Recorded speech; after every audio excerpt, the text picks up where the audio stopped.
Don't confuse silence with work ethic.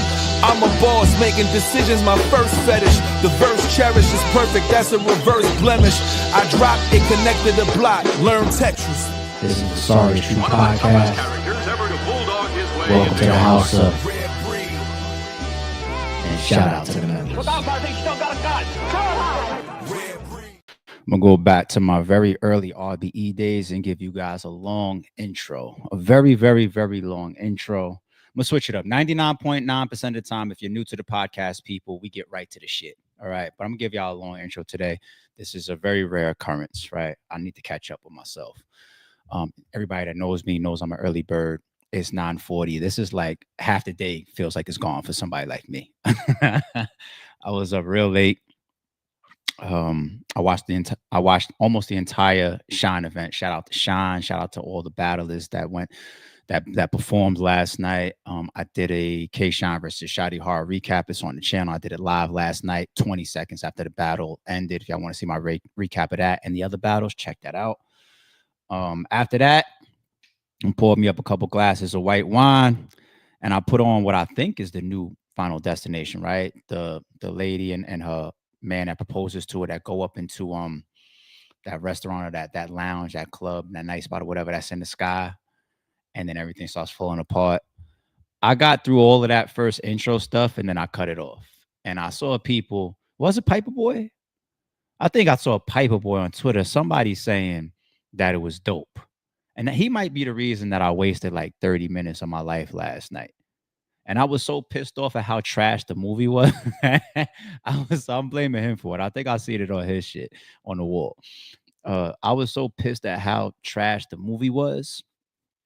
I just couldn't go to. I had to find something else to watch, and I just kept going down a tunnel of let me click through all these apps, Max and Hulu and Tubi and fucking I went to Prime, Amazon, I went through everything looking for something good to watch. I was so pissed at how trash Final Destination was feeling.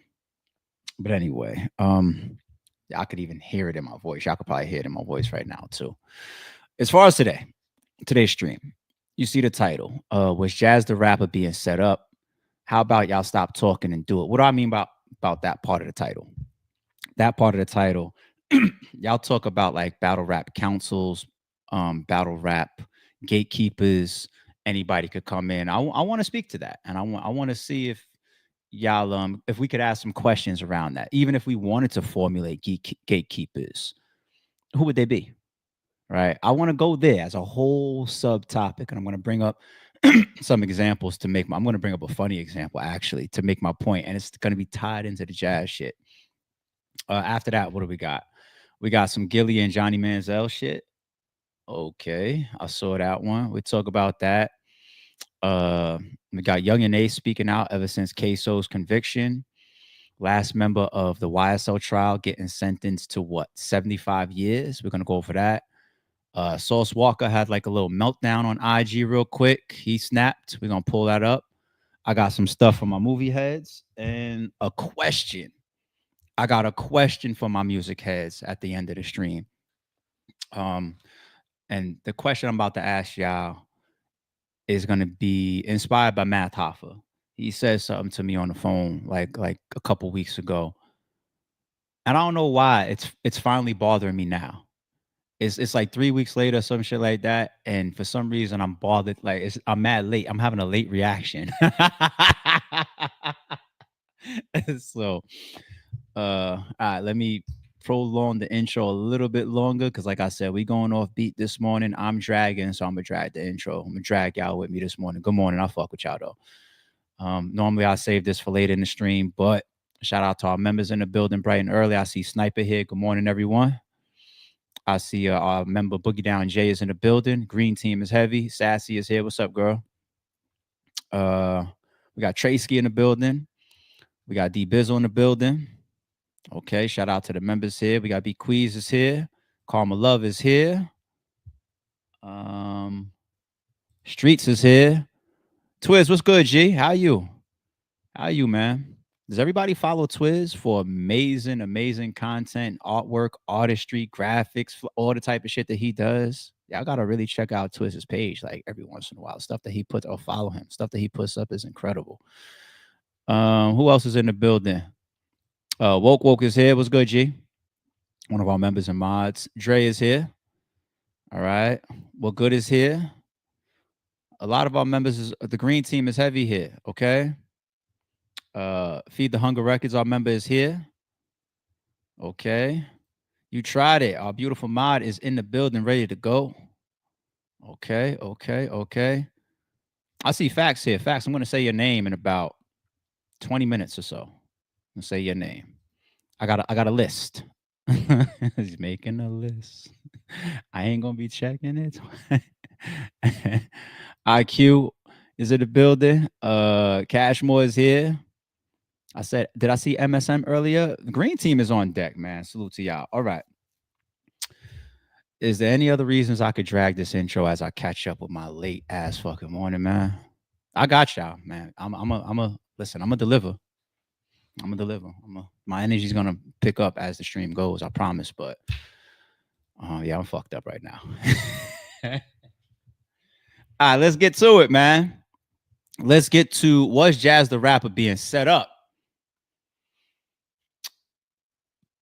30% disclaimer. I haven't seen. I think Piper Boy probably got like 4 new videos covering this shit.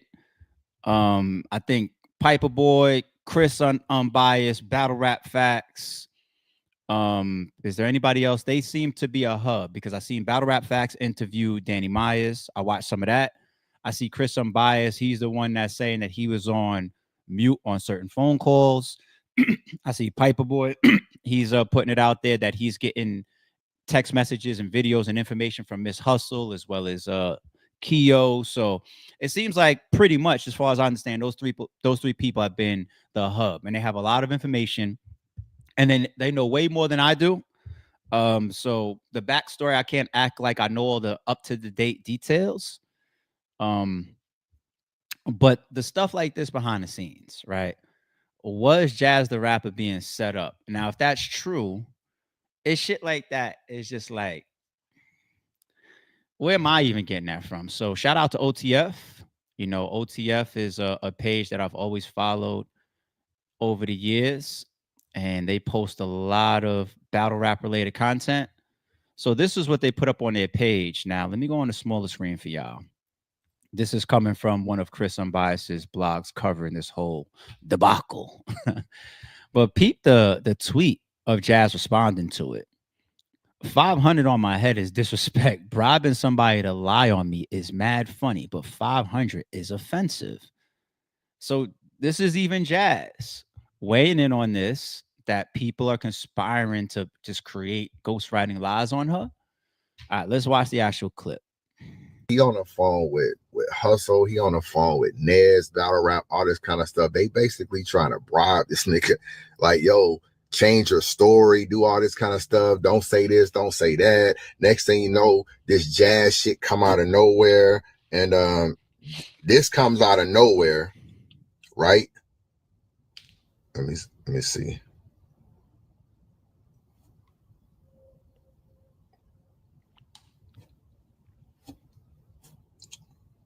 This story comes out of nowhere. Because it's like, you know Danny wrote for Jaz. Yeah. So he admitted to me that too. Exactly. So why would he say, or why would they now try to curveball Hustle in there? Because Hustle has always been like around the. She easy to use. She just easy to use. And during that time, and then. Dare I say, those are the nicest, most respectful words I can use instead of calling people weird. It's just off kilter, maybe that's me being respectful, right? That's as classy as I can be there. And you know, sometimes I don't even want to be classy. I'll take the gloves off and it's fuck that bitch ass nigga, right? But where as a battle rap culture, clips like that end up on a respected platform like OTF. And even in the center of some of how do people interpret these situations, Jaz the Rapper, our Wody weighing in on people conspiring against her. The people in that audio, it seems that it would be 2 people that should never be able to create this much hysteria in a mini industry. The two people in that audio. I believe one of the people in that audio is in the caption because I recognize Keo's voice. The other person I don't know too well, but I believe that that is who they're saying Nez. Now, I could take a step backwards and say, is Chris Unbiased lying? Is this caption wrong? It says Chris Unbiased says he was on three-way muted as Miss Hustle and Nez threatened and bribed Keo to change his story to Jaz.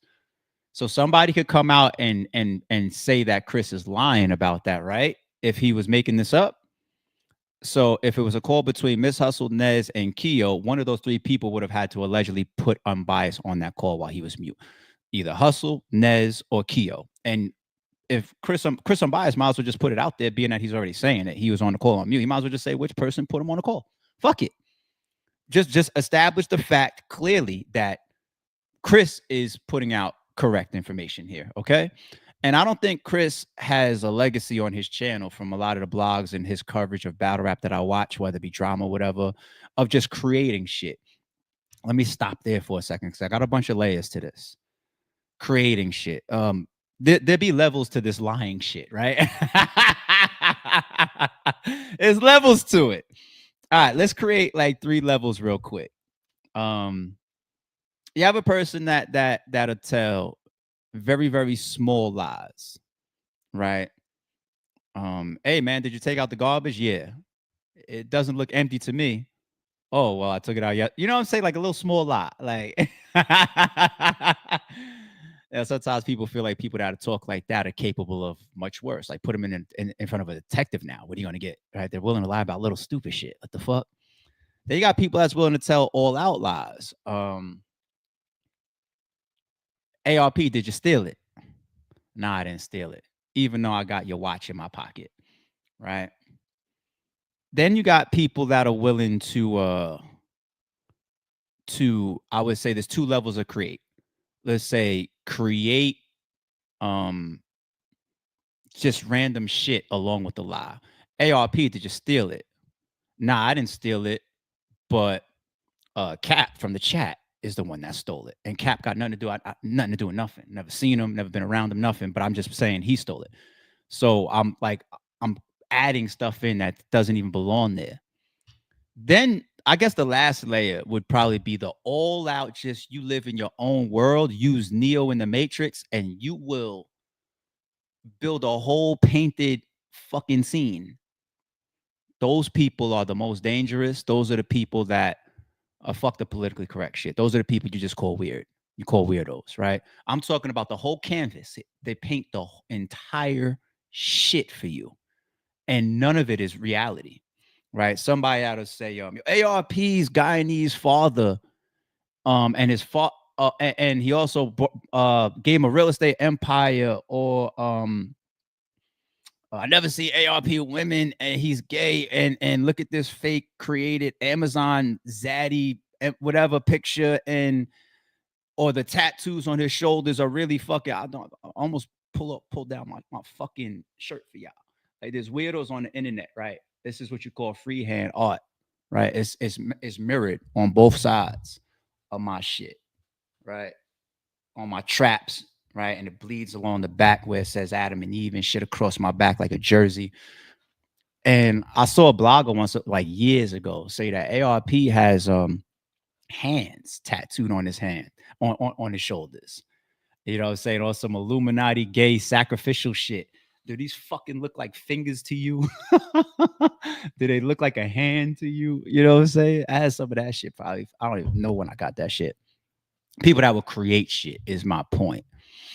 Let me give you an example of creating shit. And this is now going to start to bleed into the second half of the title. How about y'all stop talking and do it? Right? The caption on the screen says that one of the people on this call, Chris, you should confirm all the stuff just to make sure, right? Is Nez, right? That's a blogger's name. The guy's name is Nez, right? Okay. So I believe that the guy Nez is also a person that was here in this video with Averb. Okay. And I covered this. And sometimes I like covering shit just to have it on the channel, documented. The video, the screenshots, the pictures, the audio, whatever. Right. And I called this out. And I know it might be weird to have two of me up here on the screen, but this was the easiest way I could find this fucking video real quick. And once again, that's why I document shit sometimes. But this is a verb, and I'll say allegedly Nez in spaces creating shit. Okay. Do any of y'all have a police? Any nigga that has came to my house trip, I got at. Got at. Let me do what it's doing. No police escorts. But this blood that goes around battle rap telling y'all he a gangster ain't did shit to nobody by himself. Steals money, lies, block shit for everybody, threaten you, hoe ass. You niggas is such hoes. He threatened y'all, and he got a bitch ass partner with him. ARP, throw bags and bodies in St. Louis, and I bet you stop playing like that, nigga. Damn. Don't be a keyboard gangster, AR. Go see for yourself. Go see the movie, nigga. Don't be a keyboard gangster. Don't tweet from your room. You got your money from a real estate agent in your family. Stop playing. Just go out there and go see what's up. Hey, check it out, AR. First holler. First holler words. Okay. Any nigga that been in the city with me, they know what's up with me. Damn. Wherever you want to go. I can go to the corner store and hang out and shoot dice in front of the store. I don't want to. I don't want to shoot dice in front of the store. ARP. What? Bags and bodies. Back that bitch ass nigga. Back that nigga.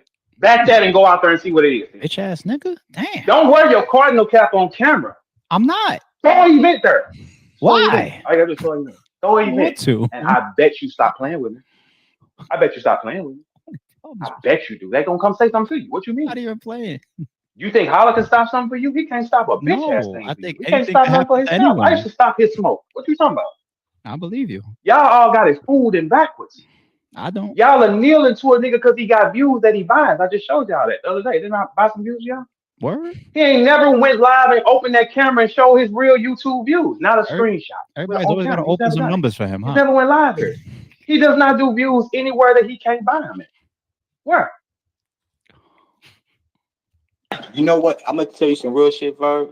The reason why them niggas don't play with views and they don't really want to get too hostile with, he tried, but because I own them views with this nigga. All them, he ain't never promote shit. Him and Cal, that's my shit. Him and Geechee, that's my shit. Him and Mook coming up, that's my shit. Who's that? Him and motherfucking who else was it? Who's that? Easy to Block, that's my shit. The more my promotion, my views, I did all that for him. He ain't did shit. Well, me and Geechee, me and his smoke doing him and Geechee made that with him. That was bad. And you two, no taking away. Oh, you want to change it up because Verb challenged that? Oh no, you two. So that blogger, and once again, it seems like that's the same person that was on the call with Ksoo. Two off-kiltered people together. What are you going to get? And this is what we're allowing to create all this fucking hysteria. Okay, so let's get into the second half of the title. Let me take that down. Let me get into the second half of the title.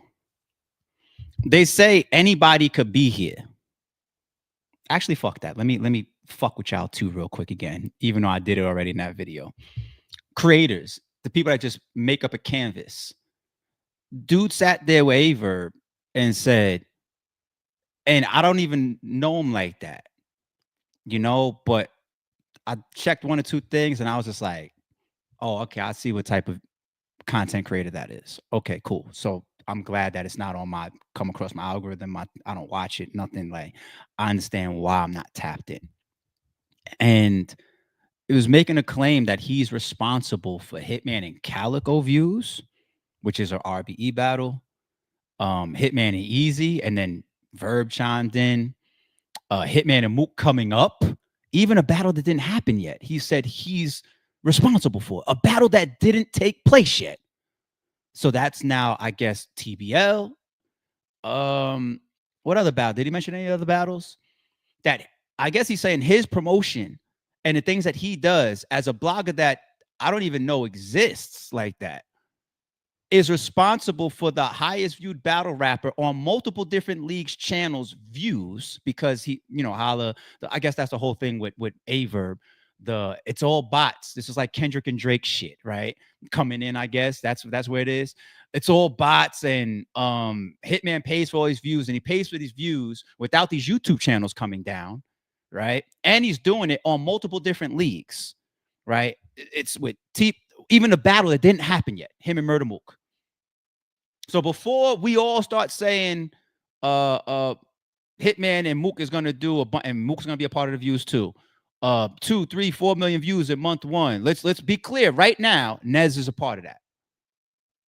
Now, second half of the title. Let's get to the gatekeeping, because everybody says it all the time. Anybody can come here, and we got to blame ourselves, the people that supposedly have credibility, but then there's also a lot of people that don't have credibility but have voices and platforms that open the doors. That Averb situation is an example. Averb is supposed to be a Mount Rushmore candidate. Not to me. I just can't look up on that rock and see his face anymore. But he's supposed to be. From a legacy standpoint, I'm not a fake nigga. I can never take from him what he did in battle rap as a battle rapper, right? But he's supposed to have that stature. To some fans, he still does. Okay? A pioneer, one of the first this and that, boom, boom, and great lyricist, and all the things, arguably the best resume in battle rap, all the things that Averb has done. And he opens the door and pulls up on his platform somebody like that is willing to just take a piece of paper and a paintbrush and create shit. Now, birds of a feather flock together, because we see also Averb is willing to just take up a piece of paper and create shit, right? It's the highest form of lying, just creating something. Me just having no credibility, no integrity as a man, and just saying, guess what, people? I feel like just saying, I wrote Jaz the Rapper's Charlie Clips battle. I wrote it. Me, ARP. Just create shit. Now, if Angry Fan and Vodafly and Chris Unbiased and Piper Boy allowed me to come on their platforms and say, I've been writing, I wrote every battle that Jaz performed in the year that she won Wody, ARP wrote the rounds. If all those bloggers allowed me on their platforms to actually just create that level of a lie, just create something like that. And you want to know what? I want to even add another factor to it, just make it that much more ludicrous. Creating to the point where this isn't, don't look at it as ARP, the league owner that you guys actually do respect and have some integrity history with. You know what I'm saying? I just got here. How about that? Y'all don't know me like that. I just got here, or y'all don't really know me that well. I didn't really put in nothing that really altered the culture like that. I'm not a big league owner. I'm not a big blogger. I'm not a big media platform. I'm not a big battle rapper. Okay? But I'm on all those people's platforms, and I'm saying I wrote all the rounds for Jaz when she won Wody. Now, the me's of the world, they're out there in the fucking world, people. The weirdos that are willing to say and do anything. And that's why, unfortunately, Averb has put himself in that bucket. But the weirdos of the fucking world that's willing to do that, get on space, get on camera, and just create shit or say anything, self-admittingly, I'll do and I'll say anything, self-admittingly, right? I got to be able to look at those people and say, all right, weirdos are supposed to stay with the other weirdos. They're never supposed to be able to come and interact with anybody of substance or credibility or the real doers in the culture. The people that really are responsible for Hitman's views, like, let's say, Hitman or his opponents, or the people that actually put money and time and investment into the promotion, or how about the platform that built up a certain stature and has its own set of followings as well. So when I host a battle, like, let's say Hitman versus Ill Will, there's some promo, there's some rollout, there's some trailers, there's some money, there's a venue, there's stature, there's another card, there's all this stuff. And if everybody in that equation comes, not you, that nobody heard of, to say you're responsible, you're not supposed to even be with us. You're not supposed to be in the same room with us. You're not supposed to be able to talk to us. You're not supposed to be able to talk with us. The weirdos are supposed to stay with the weirdos. And the people that are actually the real doers are supposed to be amongst the real doers. So now the question becomes, when Vodafly or Piper Boy or Chris Unbiased or Jay Black or Battle Rap Facts or this blog or that blogger No Mercy's in the chat. When they give me that platform, somebody that is just creating shit, to say this, are you gonna blame me, the weirdo, who's a fucking nut in the head? Who's willing to say and do anything? Who's willing to say these are fucking fingers on ARP's fucking shoulder? These are hands holding his fucking traps and his shoulders and shit? Is that what we're gonna do? You're gonna allow him? Or now I gotta start blaming the bloggers now. Right? Those people with those platforms that gave that person that opportunity. Because an Averb will still have fans that are even stupid that will also listen to him create shit.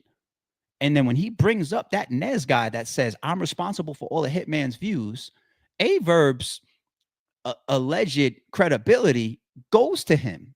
And people now listen to him more. You get it? So you're gatekeepers. Here's a fucked up thing too, and I'm included.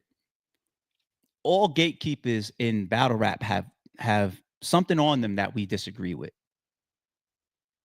All of us have done something or been a part of something that people disagree with.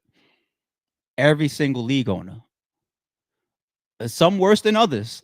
I'd like to think I'm on a better side of things. But there's people that's going to say, oh, I can tell you things about ARP that I don't agree that he did or he did wrong. Cool. I could tell you things about Organic. I could tell you things about Smack, Beasley, Chico.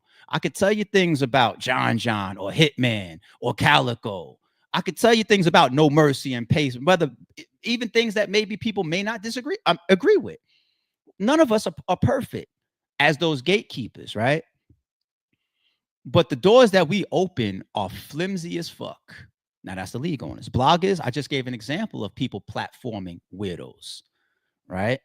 Media platform, if it's going to do views, I'll put the camera right in front of your face. Here's a story I never told. Shout out to Uncle Ron, 15 Minutes of Fame. Uncle Ron, my guy. Here's a story I never told. And give you, fuck it, exclusive, right here live for y'all. Adi Boom and Big K situation. There's a lot that I've never spoken about and I don't ever want to speak about that you guys don't know about. A lot. Trust me. But when it came to Adi Boom's media run of him trying to put out his own narrative, right? I got word that Adi Boom did a interview that was vaulted because he was semi being coached through it and it didn't turn out good and it didn't look good enough to help him. I ain't going to say who told me that. And I'm not going to say who allegedly was responsible for that. And I'm not even going to say it's 1000% true. I'll say allegedly, like that's a word that I got from somebody that's very, very credible and is right next to the person that allegedly they're saying did it, right? Anyway, outside of that now, because I don't want people to start questioning things and because I don't want nobody saying the wrong things about Uncle Ra and 15 Minutes of Fame. Now, outside of that, okay, Uncle Ra obviously had an interview that he did with Adi Boom where he's standing next to that brick wall and everything. And allegedly, Adi Boom, during the course of him working with 15 Minutes of Fame, told Uncle Ra that ARP was good money with everything that was happening. This is what Uncle Ra told me. And I told Uncle Ra, I said, man, I ain't spoke to Adi Boom since boom, boom, boom, boom, boom. This is what happened. Me and Chata had a 3-way phone call with him. This is all what happened. And this person, that battle rapper had something going on too. And then this court stuff came and this happened. Boom, boom, boom, boom, boom, boom. And all this stuff that you guys do not know about. And then me and Chata got on a 3-way phone call and we say, yo, boom, we're separating. Right. And that was the last. And Uncle Ra didn't know that. Uncle Ra was under the impression like, oh, I thought it was still this family thing between. He's still using your name behind the scenes. And I was like, that's inaccurate. I actually have a problem with you in some form helping something that could be dangerous. And I explained to Uncle Ra, I said, the thing about those type of allegations, and this is I'm not here to disrespect Boom. Shout out to Boom. Respect to Boom. Right. Shout out to him. But the thing about those type of allegations, I told him, I said, yo, I'm in the field. I said, what if somebody want to pull up to an RBE event because they feel like, yo, ARP, you are an enabler. That is a big word that's consistent with this theme of this part of this whole topic. You are an enabler to somebody that I'm saying maybe put my peoples in jail or got my man's more time or whatever. I said, that's a danger to the fans. That's a danger to me. That's a danger to my staff. That's a danger to the battle rappers. That's a danger to everybody that's in the building. That's a danger to our reputation. That's a danger to that's real life, how it goes with those type of allegations, right? Somebody might be looking to pick up that tab and you bring that there. And if ARP is known as, oh, he's still standing right next to him, then somebody might classify me a certain way, whether that's accurately or inaccurately, right? And I told her, I said, no, I don't stand next to that. And I don't think you should be doing those interviews, because what's behind the scenes is already black and white and all these other situations that have transpired. So if you're helping the opposite, that's not safe for the culture. And I had that conversation with Ra. Actually, it was like one of the only times me and Uncle Ra had an argument and got into it. You know what I'm saying? Yeah, I mean, but point being is the platforms, the media platforms, some of them are street niggas, some of them are ex-street niggas, and some of them is just content, right? And some people hold up certain codes, and some people are just like, yo, good content is good content. Some people would say like that Adi Boom interview is gold right now. Other people would say I'm not interviewing him. And I just told you an example of how there could be an adverse effect towards that type of stuff. Other people could get hurt. You know what I'm saying? This is not a content time. You know what I mean? And that was just my opinion and my position on it. So gatekeeping comes with a certain level of responsibility that you really can't look at any of us, league owners, battle rappers, Averb, ARP as a league owner, Averb as a Spaces host, a media outlet that's like, oh, this is good content. This is what the fans want to hear about. So I'm going to interview this person or this person or this person that has a ghostwriter, and I'm still going to, who cares? None of it protects the industry. None of it. None of it. So when you have also an industry that is so low level financially as well, the opportunity is there for anybody. But if I was to ask you guys, this is why I said the interactive portion. If I was to ask you guys, who would be your, let's start with the bloggers. Who would be your blogger gatekeepers? Chat, go. I'm going to put a list in the chat my damn self. And then I'm going to explain why. No, fuck that. Because then somebody going to read my shit. Who would you list? If you had gatekeepers where it was like, let me explain further. Bloggers that we should say we deem them, that we trust to get us accurate information while also not allowing shit into the culture that brings down the culture. Like, let's say some blogger that'll get on it on your platform, like an Averb space, and say, I'm responsible for the RBE TBL and you are, I'm sorry, Chrome 23 views of the Hitman battle. Like not media. Hold on. Bloggers. Give me your list, right? Give me your list of bloggers who you would say, and none of us are perfect. None of the podcasters or bloggers are perfect, but the people that you say, I can trust this list of people, and anybody outside of that, we should never even allow to stir up this much shit, because that was a clip of a phone call I was just playing from two off-kilter people. Ksoo and Nez? Really? So who do y'all deem? This is the, how about y'all stop talking and do it? Because everybody complains all the time. Anybody could come here. What's your list? Battle rap fans and consumers and spenders of your own money. What's your list? I see here 3 Letterman. I see it. This one, it says Vada, ARP, 3 Letterman, DNA Goods. I see this one says Battle Rap Trap. Here's one thing that I'm trying to, the reason why I didn't go to like a Battle Rap Trap or Hip Hop Is Real or a Polo or 15 Minutes of Fame yet. I'm talking about, let me make a distinction. Shout out to 15 Minutes of Fame. Shout out to Hip Hop Is Real. Shout out to Battle Rap Trap. Shout out to Polo and Polo World. The reason why I'm separating out that part of my question is because I feel like they do more simply neutral reporting. Like Battle Rap Trap could see some tweets, take tweets, put some narration to it, and the same thing with Polo, and it's just news for you, right? Cool. Like, let me use like a Vodafly or Showtime SP or Jay Black or Chris Unbiased, or like those type of bloggers. They get into the weed. They are speaking to the people. They are on the three-way phone calls. They make the calls to the league owners. They're in Danny Meyer's DMs. They know the hit. I'm not saying that the other people don't know history, but these are the people that formulate way more opinion and then put that into their reporting. Whereas like a Hip Hop Is Real, like I don't expect to cut on a Hip Hop Is Real interview and see Knowledge interviewing Nez and Knowledge going at me 1000% while he's interviewing. Like I don't expect that. I expect him to neutrally ask his questions and then let Nez talk. Right? I don't expect that from Chris Unbiased, for example. Chris Unbiased will tell you, every time I see these interviews happen on certain platforms, I wish you would have challenged this, or I wish you would have asked these type of questions. He wants to challenge, right? As a blogger, he wants to add his own. That's a different space to me. Okay. So, I got 3 letter.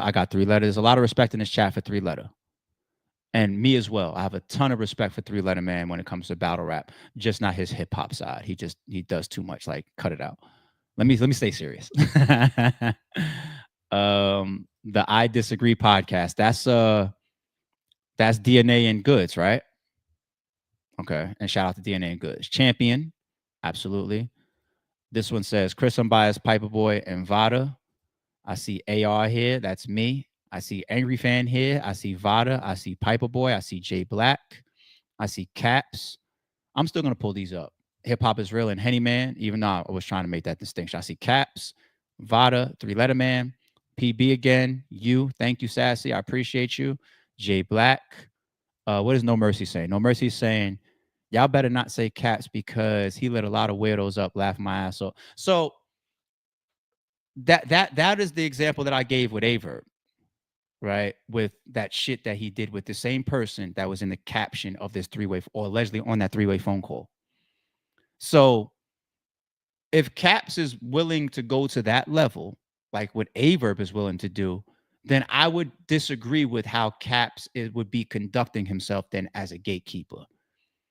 And then it would be on the battle rap culture to actually push some type of guidelines, even to the people that we respect and should be here reporting, like a Caps. We respect Caps and we believe Caps should be reporting, but we then would say, yo, Caps, you can't be up there giggling and laughing under your breath and everything with like a fucking Nez.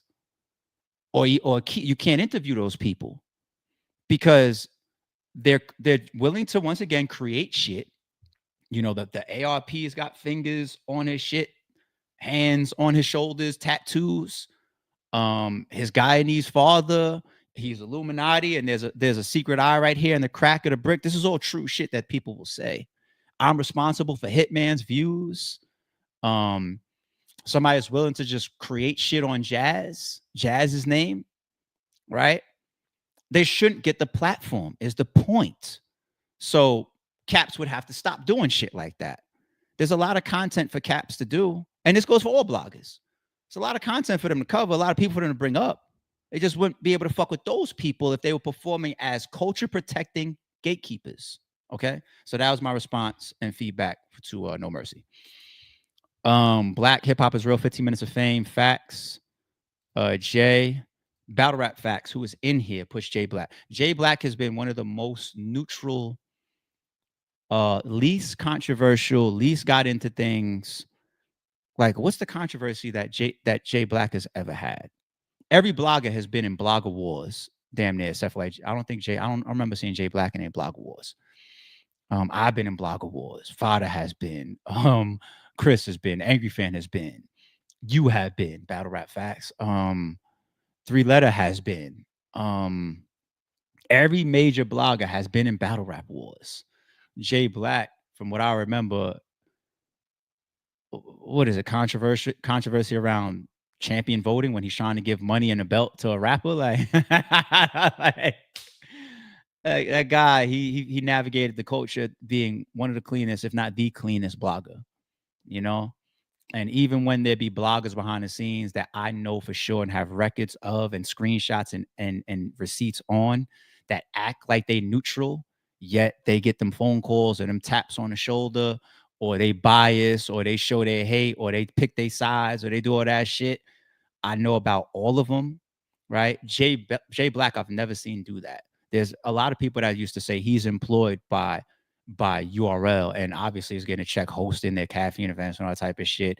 He's right next to them. I've never felt the way as the RBE guy, the alleged top op. I've never felt the way to Jay Black, ever. I've never watched some shit and be like, ooh, what he just said right there was sneaky. Ooh, what he just did right there was choice words. Oh, right there, I see how he's trying to one up the other side a little bit and put, oh, I see, oh, she's shitting a little bit when it, I've never seen that from him. Clean, nigga is clean as shit. Clean as shit. Shout out to Jay Black. Thank you, ARP ones in here. Caps is crazy as we think he is. Polo was fire. I was the last of a dying breed. Shout out to Cap. Black. 15 Minutes of Fame. Piper Boy Williams. I see this is, I'm seeing all the same names for the most part. Let me go here for a second. Spaces, you can't forget about that. I had that already in my mind to go there, no mercy. I'm just going to use this to segue.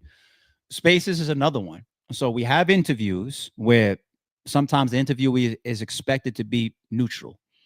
You have bloggers, the people that's going to get in the weeds, make the three-way phone calls, call the league owners, get calls from the, mind you, all these people, the bloggers, they get hit up by the people too. Piper Boy just did a video saying that Miss Hustle is sending him a whole bunch of videos and text messages and shit. The bloggers get sent shit from the battle rappers too. They got all types of information. Yo, by the way, even though the league owner and the contract I just signed don't fucking announce the battle or don't tell anybody. I just want to let you know, this is my next opponent coming up. They come to bloggers and tell bloggers all types of shit. So that's another lane. Media lane, reporting lane, blogger lane, spaces lane. Now, something that I probably can count on two hands how many times I've actually been in spaces. Who are some of the people that have the biggest followings in spaces? Verb, Sue Surf, Hitman. I see the Boss do a lot of spaces. Let me go with some of those people. The Boss, very smart person. I've never watched or listened to a Boss space or listened to her talk or been on the phone with her or heard any dealings of her and been able to call her a liar. I haven't seen that. I haven't seen her create a story. I haven't seen her just totally OD and just be like, this is a weirdo. Why are you here? I haven't seen that with the Boss. I've seen that with Aver. I'm not going to say the why are you here, but I've seen the weirdo level shit with Aver. Weirdo level. People's questioning like, yo, what's up with your alleged meds? Are you taking them or not? You know what I'm saying? Hitman, I can't catch Hitman in a lie. I'll be trying to catch that fucking guy in a lie. The first time I catch Hitman in a fucking lie, I'm bringing it to the stream. I'm exposing. Fuck him and tell him pull up if you got a problem. I'm expose the shit out of Hitman. I can't catch him in a lie. I can't catch him in a lie. Surf is one of the most entertaining, polarizing, biggest entities. People sitting waiting for him, counting the clock for him to come home right now. Surf is a bona fide liar in the spaces at times, though. This is a fact. Surf will get on spaces, get on camera, get in interviews, get on Twitter, and say lies. He said it to some of his peers when he's been going back and forth with them. Some of them are documented. He said some in his back and forth with rivals, with some with me. Surf is willing to lie. And Surf is just a fuck it. I'm a cunning ass street nigga, fuck y'all, maneuvering, polarizing guy. But he's willing to lie. Anybody that I know that everybody sometimes want to get on certain people dick. I just respect them as a man and an entity in hip hop. But I'm not on nobody dick to the point where I'm gonna lie and say that they don't lie. Sue Surf lies a lot. Which one of you dick suckers is gonna? No, he's 1000%. No, he's a liar with a lot of shit at times. Okay, shout out to Surf, free Surf. But since we want to talk about spaces, governance, and gatekeeping, so who are you now? Let's do it now. So we did the bloggers. Go now. Who are your people for governance and your gatekeepers in spaces? Who are they? Who are the people that you would say this is who we're gonna go to uphold this shit, the culture, to really uphold this as an industry, to not allow the weirdos to come in to other spaces, to never give them a platform, to never promote them? Who are the people that you guys will say, this is who we're upholding? These are the gatekeepers, the assigned people in spaces. Go. Who are they? Don Bean says, Hitman. I see Geechee. I remember God the Brand here says, no one I've seen.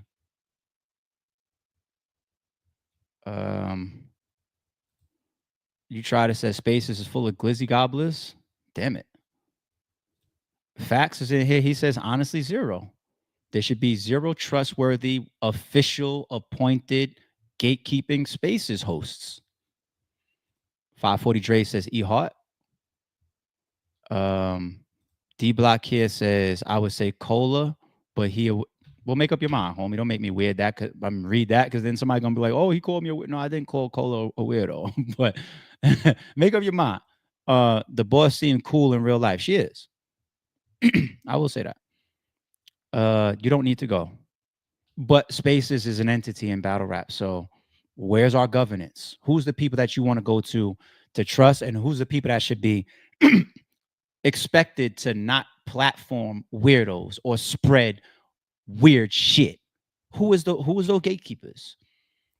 Cola, Hitman, Geechee. I'm seeing Geechee and Hitman come up the most so far. I'm seeing short list. This is the part of the title that says, how about y'all stop talking and do it? How about that? Bequeath says, I don't trust nobody in Spaces. Cola's getting a lot of votes. So far, I'm seeing Cola, Hitman, and Geechee are the top 3 people I'm seeing. And the boss is getting a bunch of, what is this one?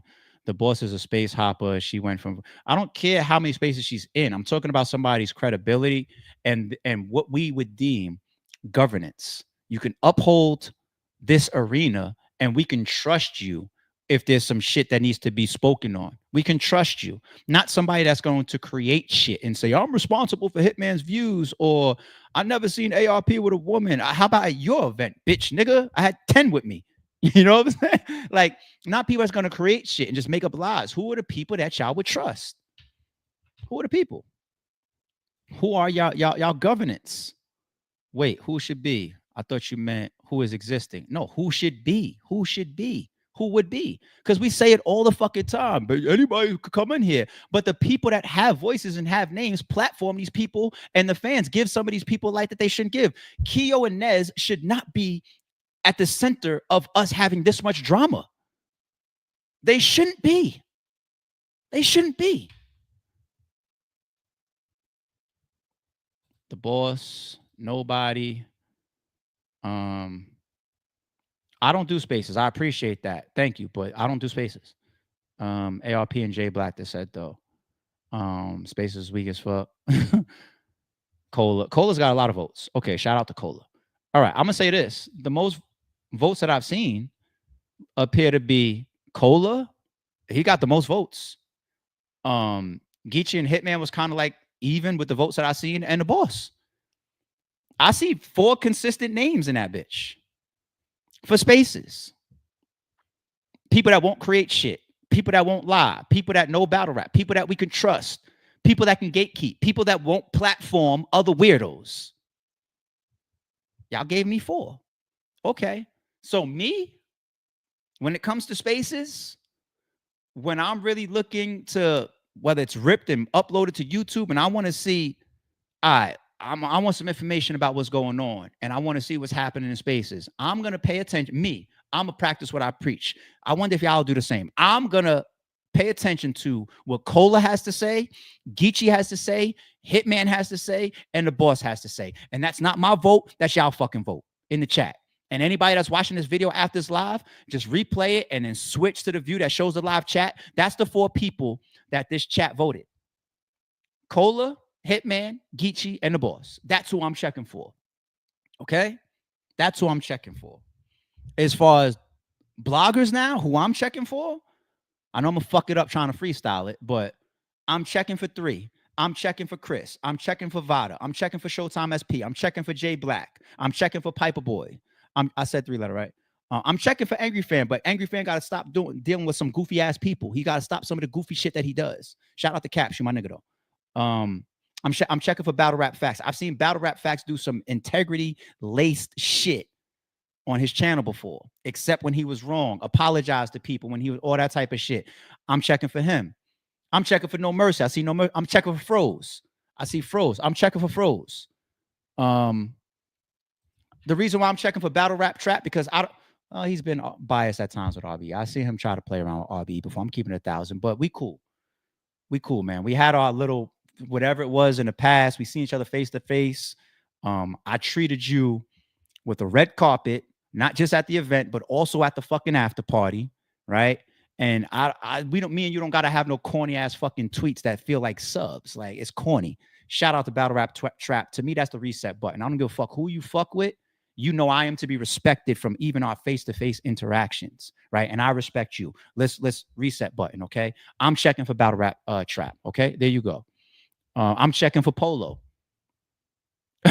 Polo's gonna add that.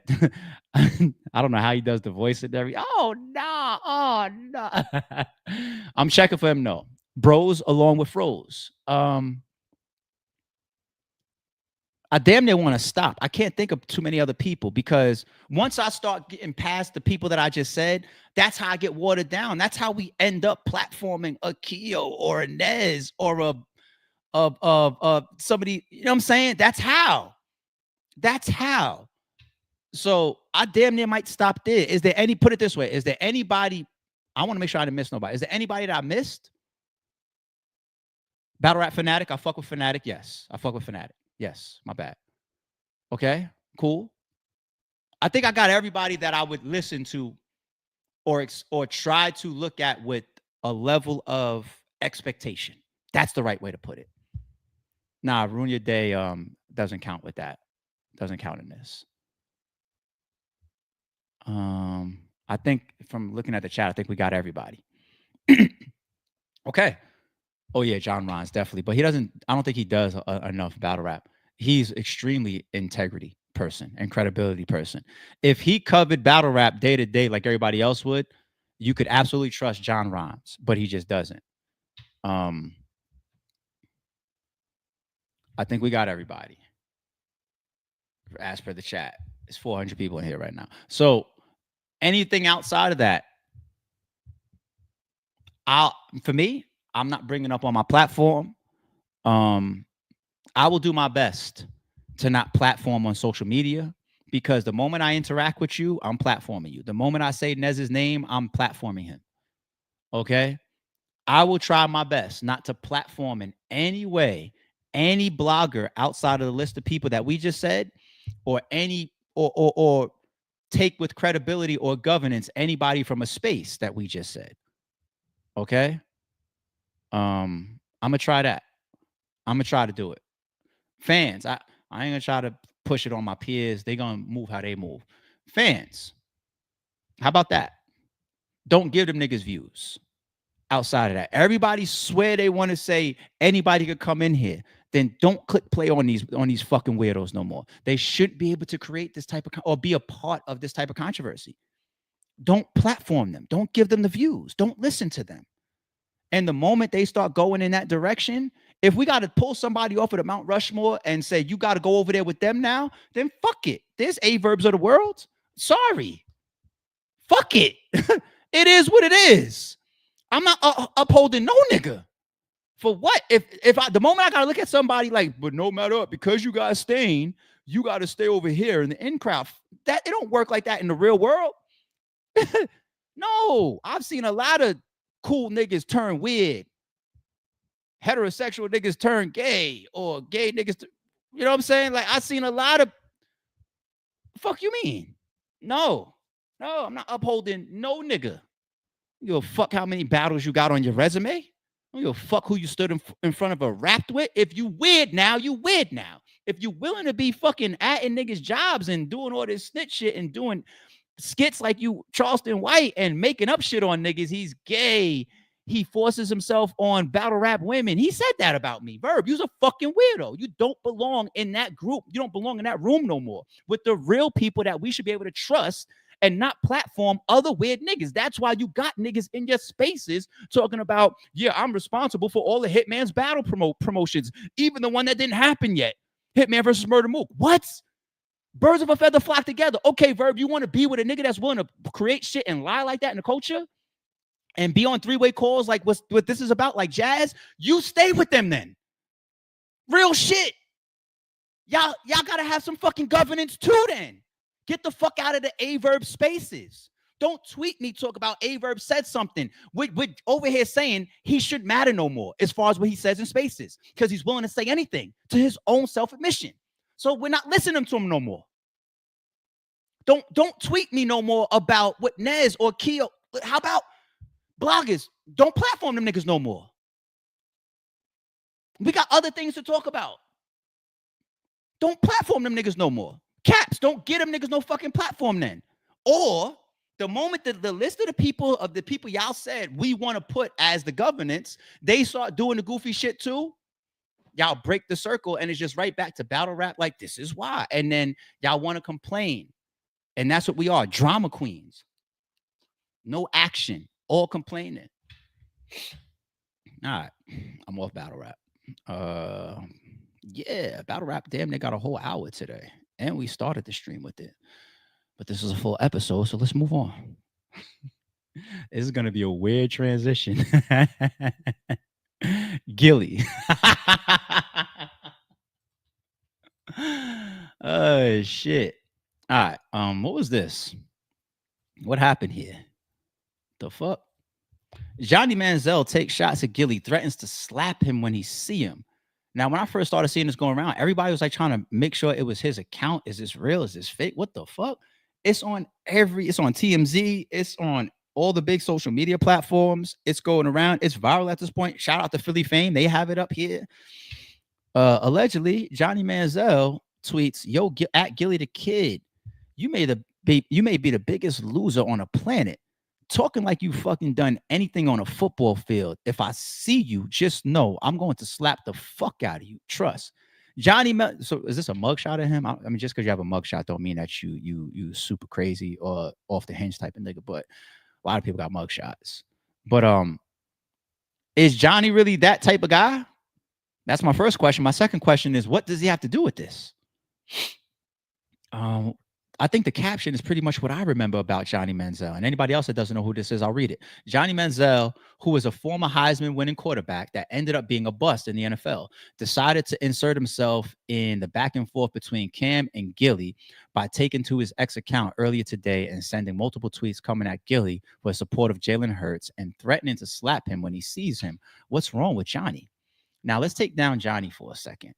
The last video that came from Gillie was this, and I'll give y'all my reaction and my point to all this afterwards. Let me get on the small screen for y'all. I hate StreamYard's new layout. Cam ain't never had one of these. Now I ain't going back and forth with you, nigga. Thank you, Jalen. Appreciate you, Jalen. Love you, Nick. Love you, Nick. Appreciate you, Jalen. Cam Newton never had one of these.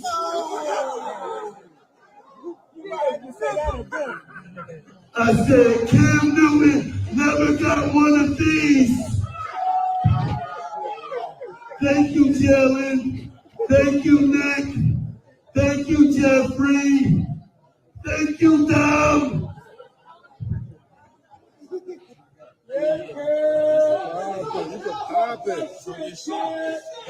I'm not going back and forth for a lie. Jalen do a lot of things wrong, but he do. Cam ain't never had one of these. It is his birthday. Shout out to Gillie. All right. So this is not one of the. This is a cornball moment in Gillie's recent history. It is corny, and Gillie a real one, man. I really fuck with Gillie. Shout out to Gillie a real one. But this is a corny moment. We're all allowed to have them. I might have had some corny moments that you guys have seen me in too. Okay, to be honest, to be real, this is a very corny moment because the center of your back and forth with Cam Newton is another man's accomplishments. Okay, now when we did this last week, this stream for Gillie and Cam, I brought up Cam's accolades, and they read like, "Oh my god." We read his stats, his breakdowns, like, oh, he did that. He was the first. He's the only rookie to put this up, and he got won an MVP, and his Russian TDs and all that. He got this #1 stat, and his accolades are insane. Cam Newton's. That's where we know him from, the NFL. Where we know Gillie from is from rapping and the DVD era and the mixtape era and then the major figures and all that. And then later on now podcasting. Gillie's way more successful now in the media content podcasting world than he was as a rapper. Same thing goes for Joe Budden. There's nothing wrong with that. For all I know, Fat Joe could be making more money in this portion of his career than he did when he was trying to put out albums and the whole Terror Squad movement. It's very possible. It's very, very possible. And there's nothing wrong with that. Right. But it is a little like, you're using another man to go at him. That's your whole angle. So it's just like, okay, and you're still here allegedly at your birthday with the Super Bowl fucking. You ain't got one of these, but my guy over here does. But we're talking about you, motherfucker. Now, all that aside, to stick up for Gillie now is that anything that Cam has said and anything that Gillie has said doesn't come off to me as like they really into it. It looks like podcast was. It looks like some funny back and forth. I haven't heard anybody say anything that's extremely disrespectful. Cam's response was like a 3-minute ether, nice little edited up video, but it wasn't like disrespectful, like it's SMD and when I see you, I'm gonna slap you. So let those two guys have their fun. It is what it is. And that closes out now with Johnny Manziel. Dude, why would you bring that energy into this? Why are you even in a part of this? They're not carrying that energy. So why would you bring in the energy of putting your hands on somebody? People need to learn how to keep their hands to themselves. I'm all for that, man. If I never lay a finger on somebody for the rest of my life, I will die a happy man. Well, it'll take more than that for me to die a happy man. But that's one of the things I hope I can do for the rest of my life. Not lay a single finger on another man. I didn't have my share of putting hands on niggas. And I hadn't had hands put on me. It's not fun in either direction. You're supposed to do it as a boy. You grow up being tough, slap boxing, fighting, wrestling. You get into spats, you get jumped, all types of shit. I've been there. It builds your character. It builds your skin, your toughness. It builds you to be more worldly and move through the matrix. It builds you to be sturdy and stand up for yourself and not take no shit. And that's in physicality. That's in business. That's in dealings. That's in work. I could work for a manager that could say something to me. And simply because of the way I grew up as a kid, it won't fly with me, but it might fly with another one of people that report to him. Yo, go do this, Adam. I'm like, yo, wait a minute. Who are you talking to? Fuck this check that you cut and eat my dick. You want to walk outside, talk to me like that out there? I don't give a fuck if you're paying me. You can't talk to me a certain way. That's what the type of shit builds when we're younger, right? But Gillie and Cam ain't got no business fighting. So Johnny Manziel, why would you add that energy here? Why would you add that? You know what I'm saying? Y'all don't be seeing me on the internet threaten. The last person I threatened on the internet was Averb. And everybody knows I was dead serious. And I kept that energy when I seen him. When I seen him face to face. You know what I'm saying? Other than you don't see me threaten people. I don't want to threaten nobody for the rest of my life neither. Right? You will have serious extreme repercussions if you put a finger on me and I get a chance to retaliate. Whether now or later, serious repercussions. But I don't want to put my hands on nobody. So let Cam and Gillie do what the fuck they doing. Look, Johnny, what that was weird to me. If that's a real tweet, like I'll slap you when I'm gonna slap you when I see you. Yo, go over there, man. Let us be entertained by the Gillie and back and forth drama and Cam back and forth. Like I think it's just don't know how to separate and move through the world with levels. And sometimes we put ourselves in things that we never needed to end up in, because we don't know how to keep things in levels. All that 0 to 100 don't work in the real world or corporate America. You need to understand, like, okay, I need to now say this with a deeper tone. Oh, now I need to say this in these type of words. Oh, now I need to yell. Oh, now I need to impose intimidation. Oh, now I need to punch. Oh, now I need to shoot. You know what I'm saying? Like, it's not, if you think that the song 0 to 100 real quick, you know, that was fun for us, and we say that as a saying, and it's to the point where it's cliche. If you think that that's how you could actually navigate life, use a fucking fool. And Johnny Manziel, you're not even navigating this correctly, to me. Now, if Gillie and Cam jump out the window and say somebody deserves to get slapped, then I'm gonna step back and be like, oh shit. All right, but chill the fuck out, buddy. Calm down. You need to get some aggression out of something. You need to go hit a punching bag. Niggas that's always walking around or acting like that is one or two type of people. It's either you really ready to put hands, and you do it, and you've shown it, and you're known for that. I don't know Johnny Manziel for that. Or you haven't been through enough to make you understand, like, there's a time to press the button and to flip the switch. You know what I'm saying? How old is he? This is the last thing, and then we'll get up out of here. Fuck it. How old is, because some of that should be relevant. Johnny Manziel. Hope I spelled his name right. I should have put the NFL player to make sure it doesn't fuck it up with some other Johnny Manziel. He's 32 years old.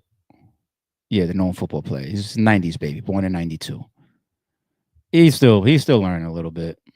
That's the only excuse I can give him. He's still got some aggression to get out, you know, and hasn't been hit enough on the football field. Maybe, I don't know. Dude, you gotta calm down.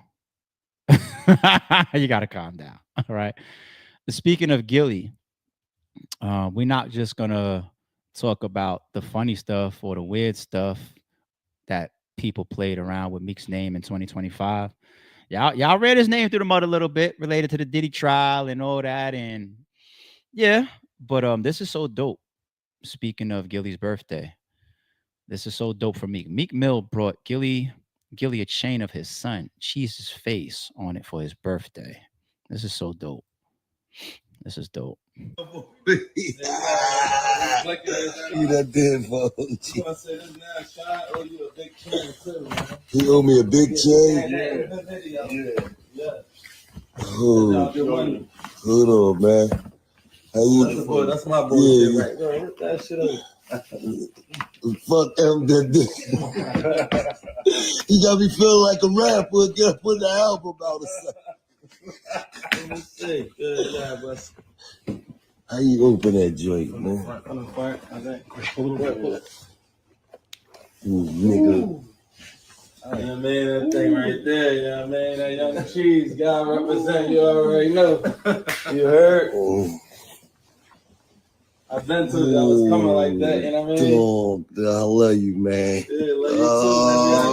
For the brothers out this joint. Yeah, pick that motherfucker. Show these Philly niggas with this shit about, man. I gotta show them side. Good man, fucked up on me. You that did. Show them sides and all. Oh, yeah, that shit bust down. That ain't no little bullshit part. Oh, yeah, I got that on the back. Prince of Philly vibes. Damn, dog. Hold on, man. Go ahead, put that joint on a 30-pointer or something, you know what I mean? Right. Yeah, hell yeah. Let me throw that joint on. Damn, dog. Throw him on a 30-pointer, 40-pointer, bring this bitch to life. Damn, man. I appreciate you, dog. Yeah, no, for sure. For life, my nigga. Man. Damn, man. Those times deep with the radio station, Gillie helped me get that shit back going, you know what I mean? A lot of things you don't know about, but, you know what I mean? We had, man. We repping.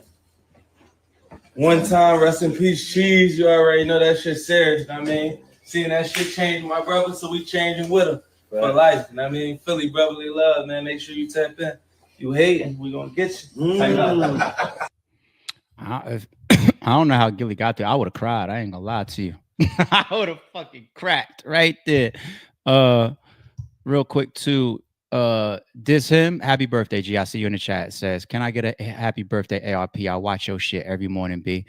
thank you for watching this shit and tuning in and rocking with us every morning. I appreciate you, and happy born to you, G. All right, make sure you enjoy your day. A lot of people, shit, I'm old to the point where all my friends, when I check in with them for their birthday, if they not out the country or somewhere with their feet up, they be at work still. Like all that, you gotta be celebrating. That's when we young and shit. I be speaking to people. Where you at? I'm at work. Oh, well, happy birthday. I'll call you back. I'm working. So whatever you're doing, man, I hope it's what you want to be doing. That's the point. You know what I'm saying? Whether you grinding, whether you out and about, whether you're home with your feet up, whether you're around loved ones, whether you by yourself solo. You know what I'm saying? I hope you're doing what you want to be doing on your born day, G. And I appreciate you once again. All right. But back to Gillie. Yeah, I would have cried, man. I cried right there, man. It's a son. It's his fucking son, man. Rest in peace to the young man. Yeah, getting a gift like that. And then you don't expect it to. You open a box and there goes your son's face like that. Nigga, I still be crying right now. Whenever he gave me this chain a couple days, 3 days ago, whatever, 2 days ago, I would still be crying right now. Like every time I look at the chain, I cry. It might be hard for me to wear the chain at first, to be honest. You know what I mean? And that's what makes in all seriousness, that's what makes the gift so dope, man. So we gotta spot out when people do shit like that. So big shout out to Meek. That's dope. What do we got next? We still got a bunch, people. Yeah, we gave an hour to battle rap, so we still got a bunch to get through. Nothing too crazy though. Nothing too crazy. What's this?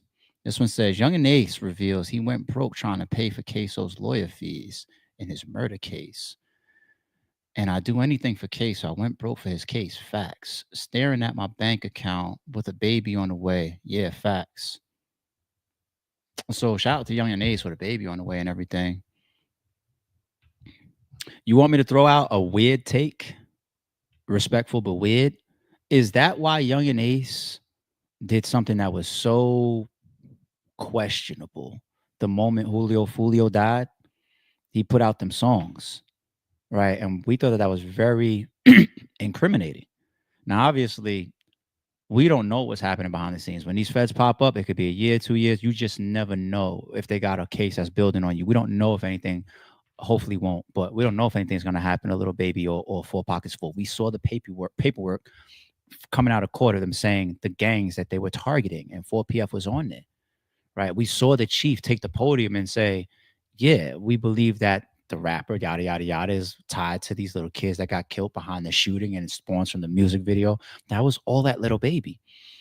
And you just don't know if they're building their case. You just don't know behind your back.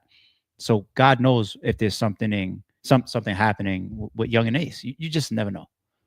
But in the meantime, dropping a video like that, I thought was like, dude, are you sure?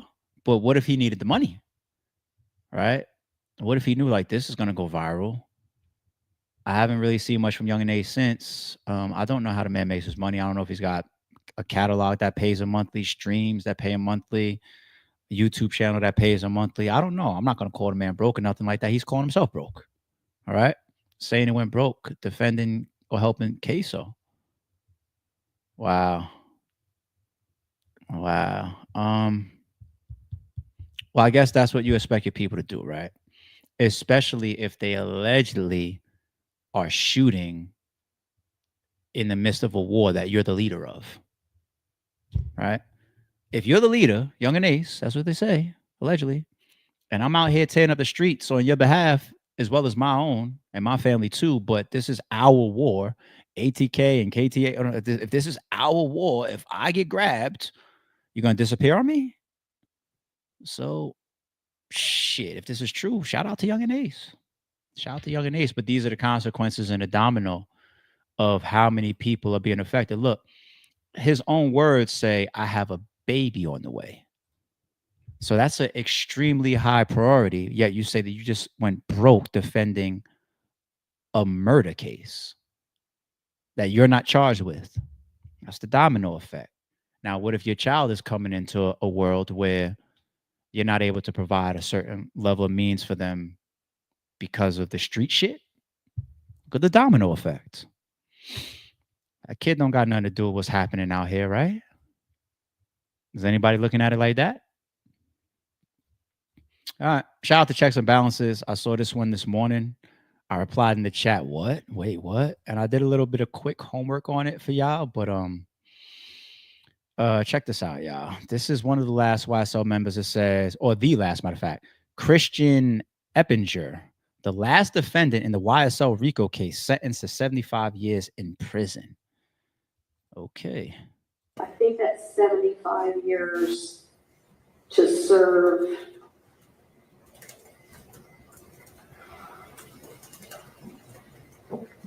To serve 40, followed by 15. No, I don't know what the math comes out to be. But 20 to serve 10. 20 to serve 10. Concurrent. 10 to serve concurrent. 5 to serve concurrent with count 1. So that's a total of 20 served 10 right there. 10 probated. Okay. All right. Count 32 is 30 years to serve consecutive to count 1. So that's another consecutive. Oh, 30 to serve.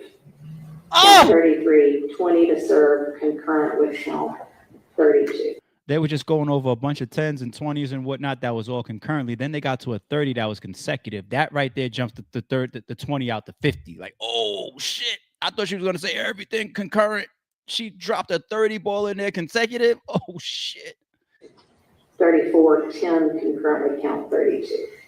So right now, people, look at his lawyer. Look at his lawyer's head and forehead as he turns into the camera at time. His lawyer is sweating bullets. You defended this man. His lawyer is sweating more than the fucking nigga that's catching 75, son. They're sitting there playing with a calculator, adding up to 75 years in front of this man's face. I would have got frustrated if I was this guy at this moment. But like, yo, y'all fucking just tell me what the fuck it is. What is this calculator? Y'all don't know? Like, damn, you got me sitting here through this shit. His lawyer is sweating bullets, B. now we're at 50, serve. Look at him. Look at his lawyer. Yes. If there's 30 to serve. Does his lawyer know what the fuck is going on? His lawyer looked up, so 30 for that. Like, what the fuck? Who is this defending? 40. To serve 40? No. Yeah. Because 20 to serve 10. Clearly, this is why lawyers end up lawyers and not scientists or mathematicians, although that's their job. She just took a shot at him as a lawyer. She said, this is why y'all not mathematicians. Can you add up the fucking years I'm giving you defendant, pussy nigga? Wow. Yes, consecutive to count 1, which is 10 to serve. So that's 50 serve 40 at this point. Count 39 is 20 serve 15 concurrent with 32. So that's not any additional time to serve. So, and then 47 is 10 probated consecutive to 32. 48 is 10 probated concurrent with 47. And 36 is 5 consecutive to 37 probated. So every time I would hear the word consecutive, I would just be like, yo, every time she drops that, just like the calculator's just hitting more. That's crazy, B. He's taking it well, isn't he? The defendant? I mean, he's looking back and forth with his lawyer like, nigga, like, are you reacting? Do you agree? Do you disagree? His lawyer never looked at his defendant throughout this whole time. He never looked at him. It's right here in your peripheral. It's like, he's right there. It's right there. It's right there. It's right there. He never looked at his fucking defendant. He look up at the judge sometimes, look it down like he can't fucking hear the numbers that the judge is saying, try to wipe the sweat off his head and shit. The defendant keep looking at him like, talk to me. Tell me something. Is this correct? Is this right? Like, what's going on? Who is this lawyer? Never hire this lawyer, B. that's, Look at him. 47. yes.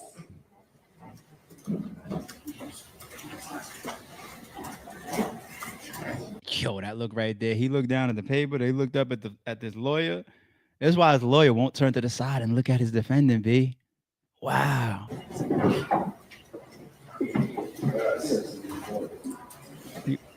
It's at least 65 to 40. And was that wrong concurrent with the current sentence? Now you want to ask a fucking question? Now that we're already up to like 65. Is this last one you said concurrent? Yo, I'm not laughing at the situation at hand. We're gonna get into the details in a second, but this lawyer is killing me. How long is he gonna actually serve on that sentence? Look at his face. Look at the lawyer's face. 45.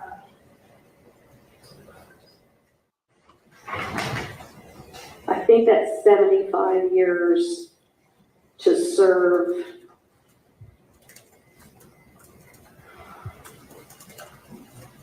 You hear the typing in the background? The button pushing? Followed by. That's probably the stenographer, not a 15, calculator.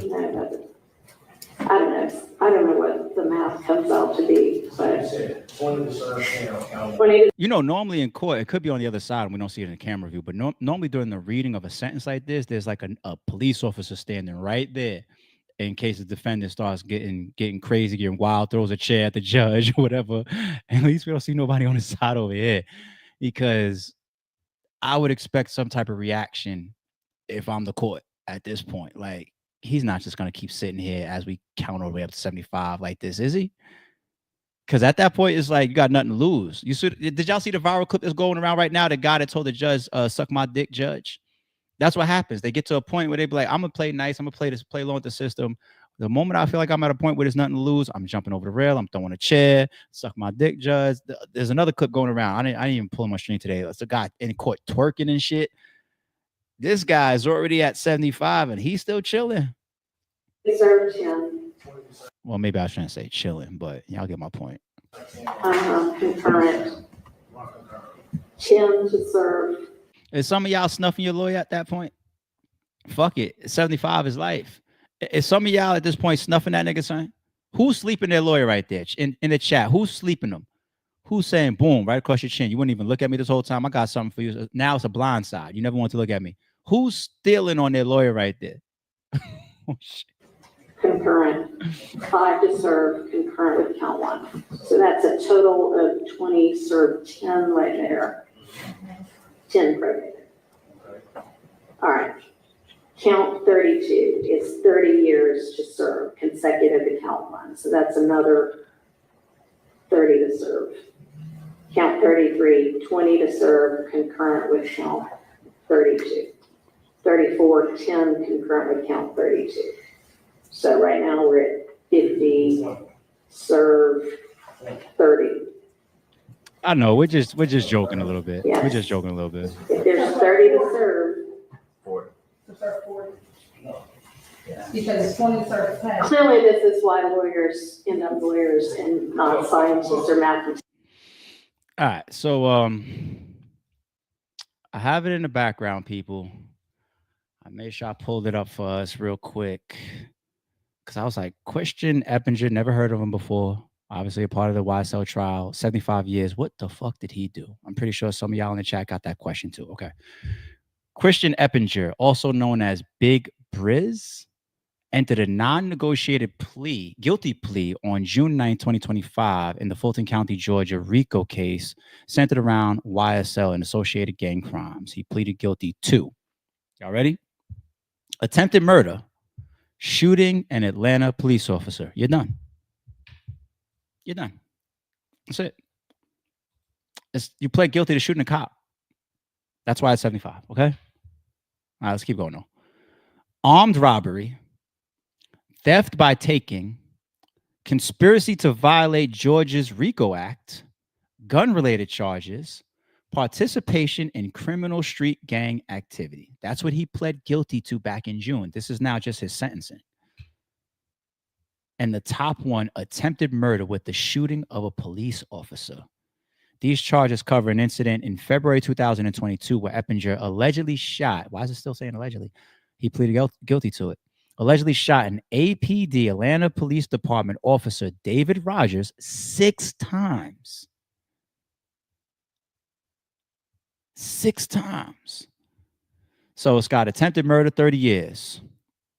RICO conspiracy, and some of these are concurrent and consecutive, so I'm not going to try to struggle with the calculator the way that they were just doing for the last 10 minutes, but as it relates to the charges, the attempted murder, 30 years. The RICO conspiracy, 20 years. Armed robbery, gave him 20 years. Gun possession by probation. I'm sorry, a probationer, 20 years. Theft by taking, 5 years. Gun during felony, 5 years. Gang activity participation, 20 years. Crime conspiracy, 10 years. Criminal street gang activity, 10 years. If he would have beat everything but the smallest charge and just ended up with theft by taking, he would have got 5 years, right? Actually, my bad. There's 2 joints on here. That's 5 years. There's also a gun during a felony. But if you get hit with the felony, right? If you get found guilty of that, then you're automatically going to get the 5 for the gun during the felony as well. It's just about, is that other charge of the actual crime going to run concurrent with the 5? So the moment you take off the table these 2 5s, everything is jump. He's got 2 charges that both carry 10. He's got 1, 2, 3, 4 charges that he would have had to beat, that all 4 of them carry 20. And of course, the attempted murder is the one that carries 30. And when you put all that together, whether consecutive or concurrent, they got that calculator up to 75 for him. So that's why, people. That's why when we sat there looking at that video, like, what the fuck did he do? Cop, dog. The other shit there, he could have definitely still caught some 20s in there, look like all that RICO shit, the gang shit. One of those was 20. Damn. The theft by taking, that can't be related to the officer or the shooting, allegedly, right? But just had him on a whole bunch of stuff. So when I look at the comments of that video and you see people in there like, yo, this guy got 75, but Young Thug is walking around. What the hell is going on? Young Thug did not take a guilty plea for shooting a police officer. Okay, people? So let's stop seeing these headlines and just jump out the window and blaze. 75 and Young Thug. Why doesn't it add up? That's why it doesn't add up. Okay. All right, Sauce Walka. Haven't heard about him since the passing of his friend. Once again, rest in peace in that situation. But they rage baited him, right? He got caught here in his ongoing feud, I guess. Should we call it beef? I don't know. A lot of Houston people would be a little bit more up to date than I am right now, but I'm gonna bring the rest of us up to date after we watch this video. Sauce Walka and Go Yayo. So the chat during his live stream got him off his rocker. Oh yeah, they tripping. Light skin lose again. Yeah, don't worry about that. That's Light skin lose again. That's some bullshit. Light skin lose again. Why y'all want me to talk about this nigga, bro? Hey, bro, listen, bro. That nigga is broke, poor, sad. He go dig your friends up out of the grave. That nigga's hurting. Nigga, my friends ain't now. One of my partners from Texas died. In Texas. Nothing to do with nothing about Texas. Ain't none of my partners getting touched in the state of Texas. It won't happen. Don't talk to me about a nigga that can't even keep his own friends alive in the state and the city that he from. A nigga ain't touching nothing of mine in my city. So let's talk about that. Can you keep your friends alive and yourself alive first? If you can't, I don't want to hear that shit. Next subject. The niggas. Yeah, I know what type of talk this is, right? This is like drill arena, your dead homies and all that. Once people be talking like this, they in real beef. Okay? All right. The hoes. Next subject. What you talking about, nigga? Keep your partner, stay alive. How about that? Nigga. Black TV tripping. What y'all talking about, nigga? I'm already hyped up, so don't even bring to me about no shit. I can't wait to what? Nigga, this shit is crazy, nigga. I hate when people get me on, and then for y'all put me out on the internet, y'all on my. Don't argue with me, nigga. Argue with the fans for getting on my. Stop bringing up niggas to me. Stop talking about this shit. Stop bringing it up to me, because niggas ain't nothing. Niggas is hoes, man. Niggas around this hoe ready to shoot themselves in the head. Niggas around this hoe having a motherfucking breakdown. Y'all talking about something. Man, these people are finna be in a psych ward. That's what the boy just said. 4-0 sweep. I just won again. Nigga, what is you talking about? Nigga, 4-0 sweep, nigga. Now another nigga just got to argue. I beat him. What is you talking about, nigga? I'm him. Get y'all mother mind right, nigga. I'm in the casino, nigga. What you talking about, nigga? Yeah. Nigga, ain't nan nigga from TSL that's from the state of Texas, born and raised, died, and got nothing to every nigga from TSL is alive from Texas. What? Get your mind right, nigga. Ain't touching nothing around this hoe, nigga. Nigga, we the most respected shit around this bitch. Get your motherfucking mind correct, fool. Crazy fool. You still going up. I'm just saying, all right. Never mind, my bad. I don't know. I'm a hoe. Shit, I'm scary. I don't got. Hey, no. Hey, look. If all you messy ass niggas on this hoe, man, come see it. You gotta show me, man. Man, I'm just letting y'all know you gotta show me. 4-0. 100-0. I'm a holder. Now I'm talking about the other stiff shit they talking about. Man. When we just saying the other day how much negativity, bad energy, killing, shootings, all the type of stuff around social media. It's just on live. And then that goes out live to the world. And once it's out, it's out. Now, me personally, I don't know Go Yayo. I don't know his music. I don't know his background. I don't know this beef. I know Sauce Walka, of course, but I had to look real quick and I said, am I the only one in the chat, people? Am I missing something? Is Go Yayo a big name that I should have been up to date with? I don't know everybody. If 3 knows Go Yayo, he finally got a W. Finally. Because I don't know Go Yayo. So I pulled up a video, assuming that maybe I'm not the only one.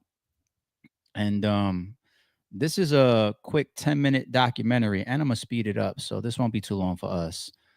This says, the title is Sauce Walka versus Go Yayo, the battle for King of Texas. So this should be about their beef, right? Go Yayo. Let me scroll. Can I scroll down real quick? Let me give a shout. Oh, this is a Hip Hop Daily once again, who I'm already subscribed to. Let me give them a like on the video. We always try to appreciate the people that give us some context to the things that we discuss on the podcast. All right, let's check this video out. And Sauce Walka are 2 of the hottest rappers from Texas. Even though they're from different cities, they've been in the heat of beef that produced some of the hardest diss tracks of 2020.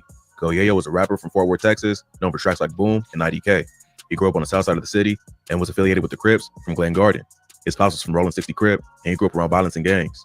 When he was 15, he saw his cousin get killed right in front of him in a drive-by shooting, and the rapper lost a lot of other friends to gun violence growing up. As a teen, Go Yayo was heavy in the streets. At 18, he got arrested for attempted murder and was facing 20 years in prison.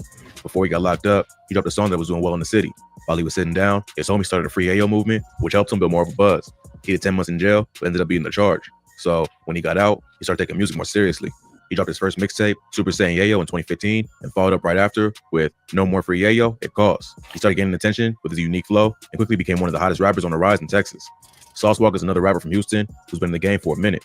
He started rapping in 2007 under the name A-Walk and a group called Most Heard. He changed his rap name to Sauce Walka in 2014 and formed a duo with his brother, Sancho Saucy. He also started his own label called The Sauce Factory, or TSF, the same year. Sauce Walka is well respected in the streets of Houston. He's affiliated with the Bloods and has a major influence in the city. He's known for starting the term drip, which he often uses in songs like Drip God and All About the Drip. Sauce Walka first went viral in 2015 after dissing Drake for stealing Houston culture on a song called Wax to Whack. He also had a public beef with Young Thug in 2019 after Sauce criticized rappers for using the term slime. Thug is one of the main rappers who uses the word slime in his music. So he sent shots back at Sauce, and they've been beefing ever since. But despite all the enemies Sauce Walka made in the industry, he also collaborated with a lot of high-profile rappers like A$AP Rocky, Chief Keef, and Travis Scott. Early on, Sauce Walka and Go Yayo were cool with each other. Go Yayo used to go out to Houston and hang with Sauce Walka and other TSF artists like Peso Peso. But a few events ended their relationship and turned them against each other. Before he started beefing with Sauce Walka, Go Yayo got into it with another rapper from Houston named Lil Jeremy. Go Yayo dropped a song called Boom God Part 2, where he said, "We're gonna scoot up, we're gonna push up," at the beginning of the track. In an interview with Say Cheese TV, Go Yayo claimed he was messing with a girl from Houston who used to talk like that. He thought it was hard, so he put it in a song. But he ain't know that the phrase had a deeper meaning in the streets of Houston. Many people in the city felt disrespected that he was using their lingo without knowing the meaning behind it. Then, Sean Cotton posted a list of the 25 hottest rappers in Texas. The list had Lil Jeremy ranked at number 8 and Go Yayo ranked at number 21. Yayo commented on the post and said, "Take me off your page, you punk ass blog. I'll whoop all the rappers on this list." It was a bold claim since the list also featured rappers like Maxo Cream, Mo3, and even Sauce Walka. But it was Lil Jeremy who responded. He was already mad at the scoot up push up bar and clapped back at Go Yayo. So Go Yayo went live and started dissing Lil Jeremy directly. He posted a message to his story that said, "On 4E, I'll go to war with anybody, the world. Partner trip, he clipped too. Murder gang shit, world mine." He also posted a video where he said he would kill anybody in any city and bragged about how he spends $300,000 to $400,000 on his outfits. Lil Jeremy called him broke and said he couldn't post $100,000 cash right now. But he also posted a slide to a story where he wrote, "At Lil Jeremy _gas gang, about to kick at hood fame Go Yayo out of Texas." Go Yayo responded by posting another video where he was even more turned up. He said Lil Jeremy and Gas Gang had no bodies and they wasn't ready to go to war with him. He disses Lil Jeremy's dead homies and challenges him to put up 100K, and he put up 2. But where Go Yayo really passed the point of no return is when he brought up the late Houston rapper Kenny Lou. He brings up the Scoop drama and said that half of y'all ain't fuck with Kenny Lou. Kenny Lou was a rapper from Houston who was part of Scoot Up Gang. The rapper was well loved and respected in the city and can be seen in videos with rappers from TSF and other gangs in Houston.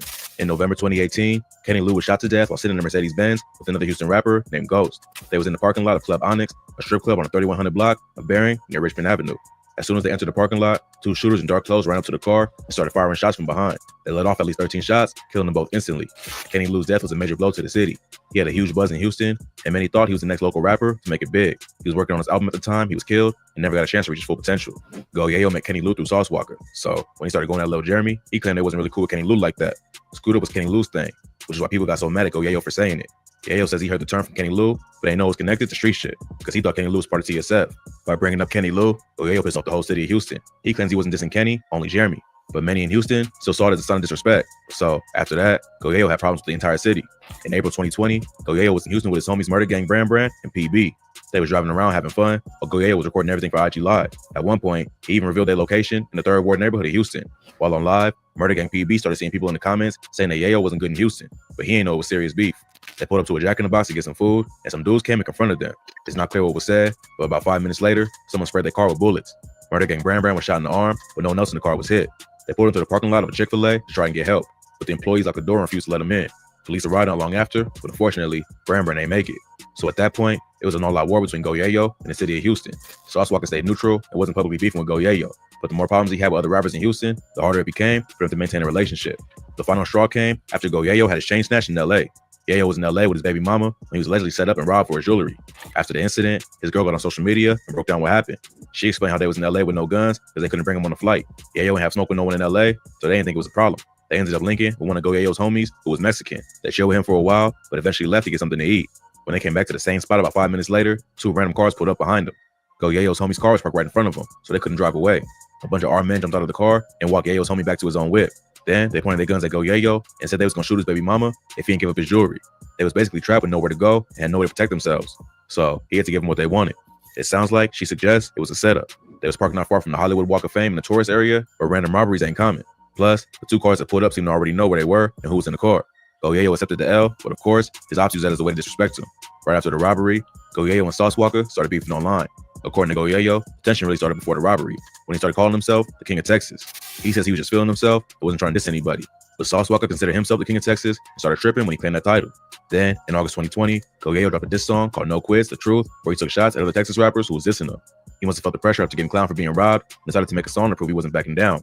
The track wasn't entirely directed at Sauce Walka, but it contained the bar, I used to f with Sauce, but he always on some weak shit. After that, there must have been some back and forth behind the scenes. Yayo then hopped on social media to air out the situation. He posted a video to his IG story where he made it clear he wasn't rocking with Sauce anymore because he was linking up with his ops and sending sneak disses. He also takes shots at all of TSF and said he's the real King of Texas. That didn't go over too well with TSF, and they jumped back on social media to respond. First, Sancho Saucy got on IG to get at Yayo. He called him a for talking tough, but not sliding after his homie Brand got killed. He claimed the bullet was meant for him, and the only reason Brand got killed was because Yayo switched seats. Sauce Walka also responded on his own IG, clowning Yayo for getting robbed and putting his own homie in a situation where he got killed over a beef that he had nothing to do with. They went back and forth on social media for several weeks. Then on September 10th, Sauce Walka dropped the track Ho Yayo featuring Peso Peso and Sauce Brazy. On the track, Sauce goes in on Yayo for claiming to be the King of Texas, but can't even leave the house. He also dissed Yayo for getting Brand killed, for acting tough, and hating on Kenny Lou. Plus, he drops the bar, we all know in Cali, you in a crib, you a civilian. That's why they took your ass down for your chains and bandanas. Clowning Yayo for claiming to be a crib, then getting robbed in the birthplace of his own gang. Halfway through the song, Sauce lets the beat drop, but keeps rapping a cappella, adding to the intensity of the diss. The morning after the diss dropped, Yayo hopped on social media to take more shots at Sauce. On Ho Yayo, Sauce claimed that all of Yayo's ops were still alive. So Yayo clapped back by asking why Drake and Young Thug was still alive if Sauce is such a hardcore gangster. Ever since then, the 2 rappers been sending shots back and forth over who's the real King of Texas. But the beef came to a halt in early 2021 after Yayo was arrested and hit with multiple charges, including a federal gun charge. In February, the rapper recorded himself smoking a blunt while driving and being chased by the police. In the video, he seemed to think that someone in the chat snitched on him because he asked the camera, which one of you rat-ass police-ass then call the law on me or something. He was arrested and charged with unlawful carrying of a weapon, possession of marijuana, obstruction, and evading arrest. A week later, it was announced that the feds picked up the gun charge, which makes the case harder to beat. Sauce Walka has also been fighting his own legal battle behind the scenes. In 2018, TSF was classified as a criminal street gang by the Texas State Court. The following year, one of his artists, Sauce Lean, was accused of sexually trafficking 2 minors, then bragging about his activities and songs. He was eventually convicted and sentenced to life in prison. Since then, HBD has had a close eye on TSF. So, for now, the beef is on pause while Yayo fights for his freedom. Hopefully, both rappers can put their differences aside and focus on their own careers. But that might be hard to do after all the disrespect that's already been shown. Okay. Well, at the end of the day, man, some of the big summary points that I gathered from that video, that's my first time watching that video. That's me trying to just come up to speed with this whole I didn't know who Yayo was and the drama between him and Sauce Walka out there in in Texas. There's an element of Crip blood. There's an element of who's the king of Houston. There's an element of other people and other affiliations and other people that have died and who's neutral and who's tied to who and all that. It just becomes a whole snowball, and you get to the point where these two people, it's like we don't even know how this started. We have different opinions on how it started. There's reasons why it can't be squashed because of other people that are affected or may have died, and it's a lot. It's a lot. Like, I hope that it's not just another Yo Gotti and Young Dolph situation that we're watching right now. Just people that once upon a time knew each other, stood next to each other, maybe were cool at some point, and then the music label, the friends, the homies, the differences, the different opinions, maybe some statements, a list of who's the best, who's the worst, whatever comes out, one of the wrong tweets here and there, different gang affiliations, and now we've been like this. And it just creates a bigger issue for us. You know what I'm saying? So, unfortunately, man, unfortunately. All right. We are done with our news. I got one more video to bring up, but it's not related to our news, people, for today. It's related to us getting into our movie and our music little thing. Now that the news is over, you know how it be, man. We hang out a little bit more towards the end of the stream. So first, let me come to my supers. All right, we got God the Brand, our member in the building. Became a member today or received one. Shout out to you, homie. I didn't see any gifts before this one, so you may have just said, oh, no, let me green team it up. There's too many members around here. I feel out the loop. Either way, man, regardless of how you become a member on the Sorry Shoe podcast movement, shout out to you. We appreciate y'all over here. You are now Team Green, man. I mean, it is what it is, man. You one of us. It's a society, all we ask. I guess I try to instigate some of the bogus shit every once in a while. I have fun with it. If y'all want to make me, I really feel like that in battle rap sometimes with some of these Averb ass niggas. It's like how Jay-Z replied on the Freemasons song. Like, if y'all scared of me, if y'all fear me, just say y'all fear me. You know what I'm saying? Like, bitch, I said that I'm amazing. Not that I'm amazing. Like, don't just try to create shit on me. Just say you fear me then. Like, he's Illuminati. Like, what? I'm fucking flattered.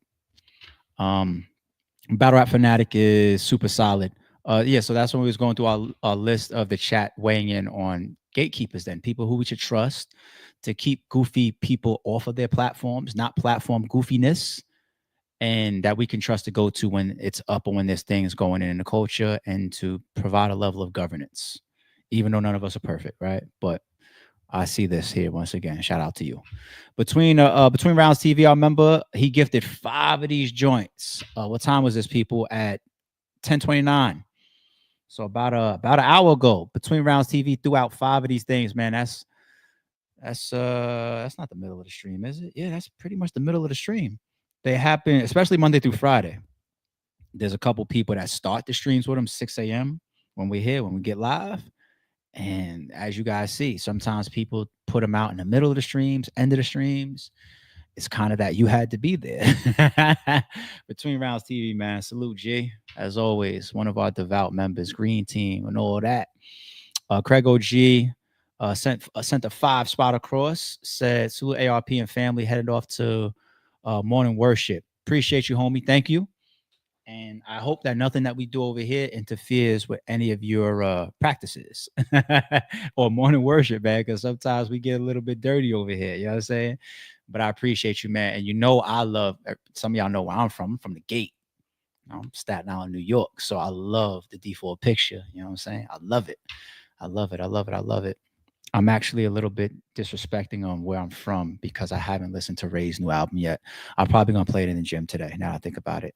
And Supreme Clientele 2 from Ghost was pushed back because I was looking for it the other day. I was like, it ain't supposed to be out. Y'all saying Friday, last Friday. So I'm right now it's pushed back. So shout out to all my Woo supporters. What do we got? We got O'Harrell says, does Goods and DNA or Geechee and Jazz count to you? Yes. And Goods and DNA got a lot of votes. Geechee got a lot of votes. And shout out to Jazz. That rant that Jazz got, or Jazz did a couple weeks ago, whatever, that alone shows why she should be a spokesperson for battle rap. Absolutely. I don't know if she wants to be. I don't know if she covers the culture, not or would be in a gatekeeping type of role like a blogger is or a media outlet is or our frequent spaces hosts are. I don't know if she plays that role. But if she does, or if she did, she absolutely has that stain, that status, that credibility where she could, and everybody else that you named, of course, absolutely. Jay says, Jay put a sunshine in the building. Appreciate you, Jay. Don Bean gifted a membership on the channel. This one went out, people, at 11:20 a.m. 5 minutes ago. Who caught it? Who caught it? Salute, G. I appreciate you as always. I might really just OD with it and start acting like it's dead serious. And only people that were there during those streams and like got like to this point would know that it's an inside joke. And everybody else is just like, damn, son, like we question this guy. Maybe I should play to it. That's what y'all voted the other day. If y'all was on that stream with us, everybody voted to the hiding in plain sight when it came to the whole Jay-Z breakdown that we did. The Freemason conspiracies that we did for all the rappers and how the whole rap industry did. Anyway, go watch that stream. Very interesting. We have fun with that one. That was a good breakdown we did. I like that Statue of Liberty. What was this 4 minutes ago? You know, I know a lot about that. I took the ferry back and forth to my full-time job many, many years before I graduated to the express bus. Because unfortunately my Guyanese father that migrated to America, all the money that he ever wired me, Cash App me, PayPal me, Zelle me, whatever, I lost it. I burned it all at a casino table. So I didn't get any of it. I don't have any anymore. So I ended up on the ferry going to work for many, many years. And also that real estate empire that my father handed over to me, that Averb and some of these weirdos talk about, I fucked that up too. You know what I'm saying? So I spent many, many years traveling back and forth. In my full, some of the new people in the show are never gonna catch like the inside jokes, but it's all good. Ask somebody in the chat, they'll hip y'all.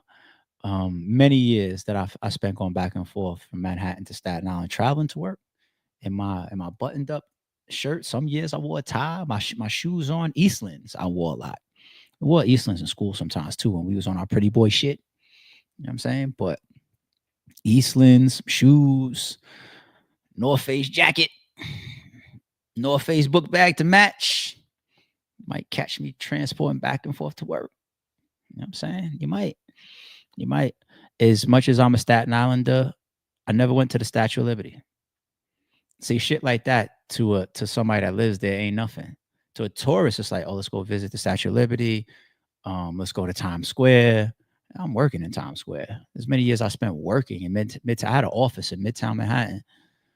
And it's like, and it's Midtown. Like I had a gym membership in Midtown that I would go to work out on some of my lunch breaks. I linked up with Money Bags, the battle rapper Money Bags, one of my lunch breaks to sign his contract when he battled on my first card ever, when he battled Big Cannon in a one-rounder. I met him, I think, Port Authority on my lunch break. Same thing with Bones. I went to Bones' job. Bones gave me the Addy from his job. He was in Midtown Manhattan too. He said, pull up on me with the contract. That's when he battled Flames on my first battle ever. I pulled up on him. We signed a contract face to face. There was a couple contracts. Same thing with Goods when he pulled up on me in Staten Island. There was contracts back then we was doing face to face. It wasn't all digital. We was pulling up on each other, cash deposit exchange, sign your contract with a pen and paper. I've been there. I did that. You know what I'm saying? It is what it is. And then fast forward, me and Bones for a while, we had a membership even at the same gym. We was just both there working in the city. And we were both there like around 12 o'clock working out and shit. And I know he always was trying to catch me. He never could catch me in there. You know what I'm saying? Like, you know, it is what it is, man. I could still give you some tips and tricks about how to really get your gym game up, Bones. But, you know, nah, he ain't no lightweight in there. I ain't gonna lie on him. Shout out to Bones, man. It's my guy. No, I put the Liberty to represent New York. I love New York. You better see the hat. See the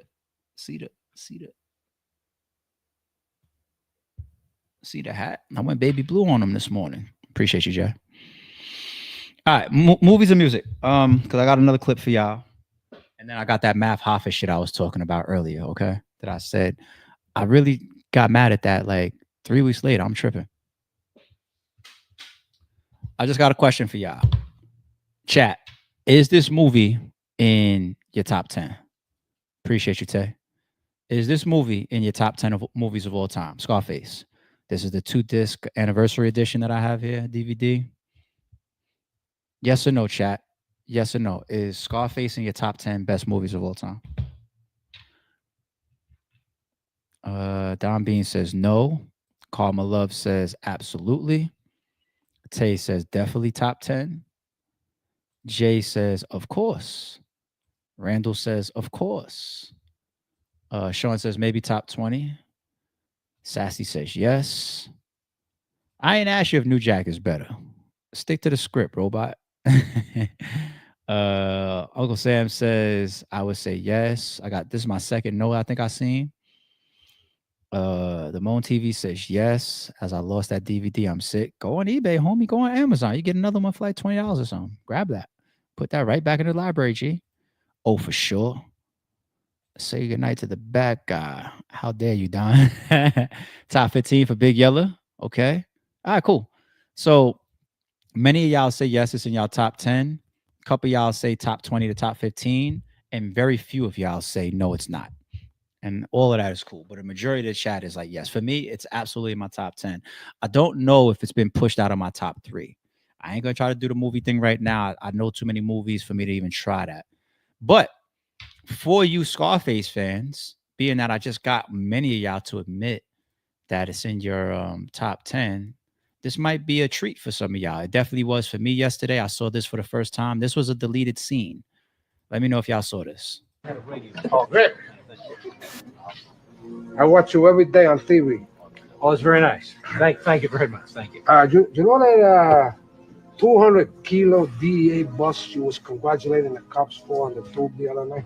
Aren't you Tony Montana? We have the table. All right, let me. Hey, folks, don't get up. It's okay. Anyway, Rick, check it out. I heard it was 220 kilos went down. That means 20 is missing, right?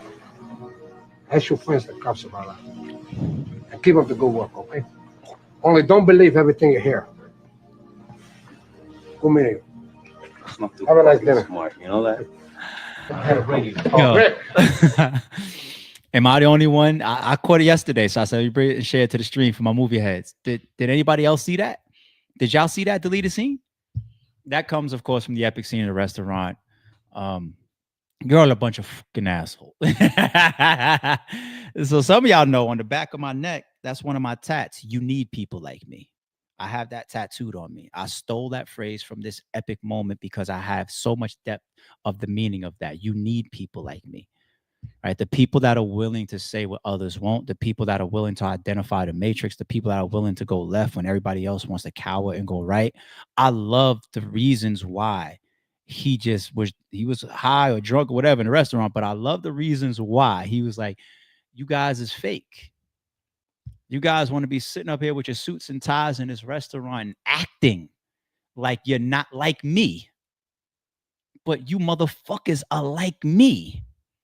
But you need people like me so you could point your fingers as if I'm the one that got to carry the baggage then, even though I'm moving and saying and doing the shit that is cut off all you guys' cloth as well. You guys are fake. And it bleeds into this deleted scene. He calls out the guy to his face, the media guy, like, yo, by the way, them keys that you reported on, half of the shit, you got the number wrong, but half of the shit the cops took. Bitch, nigga. But by the way, have a good dinner. Have a good night. That's why I love the phrase. I didn't just watch the movie and say it sounds cool. I was just like, oh no, I believe in that. I put that shit on the back of my neck, V. You know what I mean? So shout out to anybody that never seen that scene before. But that's a fire scene. I don't know why they deleted that. After he gave his epic rant, they could have played this scene on his way out. We were just like, damn, he's just catching dub after he's just snapping on everybody. Yo, how did Al Pacino play even the accent like that? Like, he is the truth. He is the truth. He's one of our goats. All right, this is what I meant with Math pissing me off. So when I told y'all a couple weeks ago when Math called me, he's like, "Man, let me get your music opinion on the Clips album. Is it really that?" Because he hadn't heard it yet at that point. He was like, I don't see it. Like, are you sure? And I was like, I was in the airport. And I was just like, yo, man, I'm telling you right now, that Clips album is going to be one of the best albums of the year. And after I hear it about 4, 5, 6 times, I'm gonna see if I like it more than GNX, which is probably the last classic album to come out that I've listened to fully end to end, maybe. The Clips album is that. And then we just started talking about rappers, and somewhere in the conversation, Styles P came up. All right. Ooh. Gangsta and a Gentleman. Which one was this? Master of Ceremony. I got his other album too. I think he got 3, and I got 1 million of his mixtapes, Ghost in the Shell and Ghost in the Machine. I got all the Styles P's mixtapes, but yeah, some of his albums I pulled up real quick for y'all. Shout out 3. But when me and Matt was talking about Styles and he came up and we was talking about rappers, because he was saying something about Virginia rappers and how he doesn't have a history of believing that they are that great of lyricists, right? And Styles' name came up when we was talking. He was like, yeah, but Styles is top 25.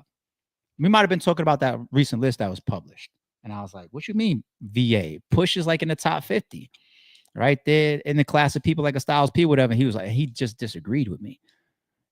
And I'm bringing that to y'all at this point. In my opinion, Styles P absolutely is one of the most pure lyricists to come through the game. He deserves to be on anybody's list. He deserves to be on that top 50 list that we spoke about. But I guess the question is there a big gap between Styles P and Pusha T? I say no. I think they definitely do a little, they're different. They bring something different as far as their style, their cadence, the way they rap, even at times their subject matter, at times, even though they're both street rappers, right? But I don't think that there's a gap between Styles P and Pusha T. If you say there's a new Styles P album that dropped and there's a new Pusha T album that dropped, ARP, you could only buy one. Which one you gonna buy? I gotta think for a second. It ain't a clear decision for me. If you show me a top 50 rappers of all time, if you happen to have Styles P at 15 or 20, I don't got Pusha T all the way at 50. Wherever they both are on my list, they're gonna be close. And I don't even want to do which one I take over the other. I'm not even gonna do that right now. But do we not believe that Styles P and Pusha T are of the same caliber of rapper and artist? Chat, yes or no? Are they not? Or am I tripping? Is math right? I might be tripping to y'all. Are they of similar tier or class of rapper? Pusha T and Styles P. I know some people are gonna come in the chat and say, I'll take Push, I'll take Styles. I know. I'm not even gonna do that right now. I got you. But I just want to know if y'all feel like they are the same in the same arena, same place, same placement. If one is 20, the other person could be 23 on the list. Like, do y'all agree with that? Because Math got them like night and day. He got like Styles all the way up here and Pusha like, nah, like Push, you not close to Styles like that. I don't see that. No, they're not close. Okay. Yes, they are. Right here's saying Push is way better, but that's VA bias. No, they're not close. Spot on for my opinion. And not really, in my opinion. Yes, I agree. Some people got Push in here. Double R, which mean Rough Riders. Yeah, I see the emoji. No. Similar for me, Yella says, but I got Push. Some people say here taking Push. Math wrong. It's just Styles been out longer. Out longer or respected longer? Because Push has been around for a long time. He might have been respected longer as one of them niggas. I don't know. I don't know if Push goes all the way back to those fucking Locks, Mace, and Bad Boy days, whatever. I forget. No. Here goes a yes. But I could like both. Yeah, everybody in the chat likes both, but do we have them similar? 1A, 1B, like kind of what I'm saying, like what Don B just put here. Uncle Sam says, I see Math's point. Okay. Math just don't like push it. That's what I think it is a little bit. I know he mentioned a little bit more context, saying like a VA thing. I'd rather him explain it more. I don't want to put too much words on him, but I like his Gangsta and the Gentleman album. Not close. See that? No. Definitely the same arena. Okay. All right. Thank you, Jay. Join the members. And one of these is the subscription. Another one of these is our Spotify link. Always in the description for y'all too, people. Appreciate you, Jay. All right. I'll leave it there. That's how I see it. Shout out to my nigga Math. You know what I mean? Always up for a good hip-hop debate. I need to bring Math. I find a good conversation, a good debate for us to have and bring him up here. He and I haven't collaborated on any content in I don't know how long. That's my God, man. Shout out to Matt. All right, y'all. We 2 hours in. It is 11:40. Super late for somebody like me. I'm fitting to hit this gym. I don't got any errands or anything like that to run today. I'll be in the house all day. I'm not leaving I'm vampire mode. I will not see the sun all day. Get this workout in. Order me some Grubhub. Check some emails. Upload some videos. That's it for me, y'all. Y'all had me up too late last night, man. I ain't gonna lie to you, because I text Sean too. I text him yesterday morning. I was like, yo, what time the stream start? He texted me back, starts like 2:30, and he said, I'll be on at 6:30. I was like, bet. So I cut the stream board at like whatever time it was that JC and Nick G was on at like 6 or whatever. I was just like, oh yeah, they had a late start, huh? So that's why. Oh no, when I cut it on and nobody was on yet. Matter of fact, and I looked at the chat. I was like, did I miss anything? And everybody was in the chat was like, it didn't start yet. So I was just like, oh, so if the event didn't start yet, he thought he was going on at 6:30, and I'm looking at the chat at like 6:30. I got a while before Sean gets on stage, and that's why I ended up missing most of Nick G versus JC, because I left and I came back on the stream later. But yeah, Sean, you had me up late last night, but it was worth it, my nigga. Welcome back, and shout out to Shotty Horror. And if y'all want that recap, check that out. It's on the channel. We did that live last night. All right, everybody. I will see y'all bright and early tomorrow, 6 a.m. Be safe. Enjoy the rest of y'all weekend. Enjoy the rest of y'all Sunday. And I'll catch y'all in a second, y'all. All right, it's your boy. Don't confuse silence with work ethic. I'm a boss making decisions, my first fetish. The verse cherished is perfect, that's a reverse blemish. I drop it, connected to block, learn Tetris. This is the Sorry True Podcast. Welcome to the house of. And shout out to the members. Without my thing, still got a gun.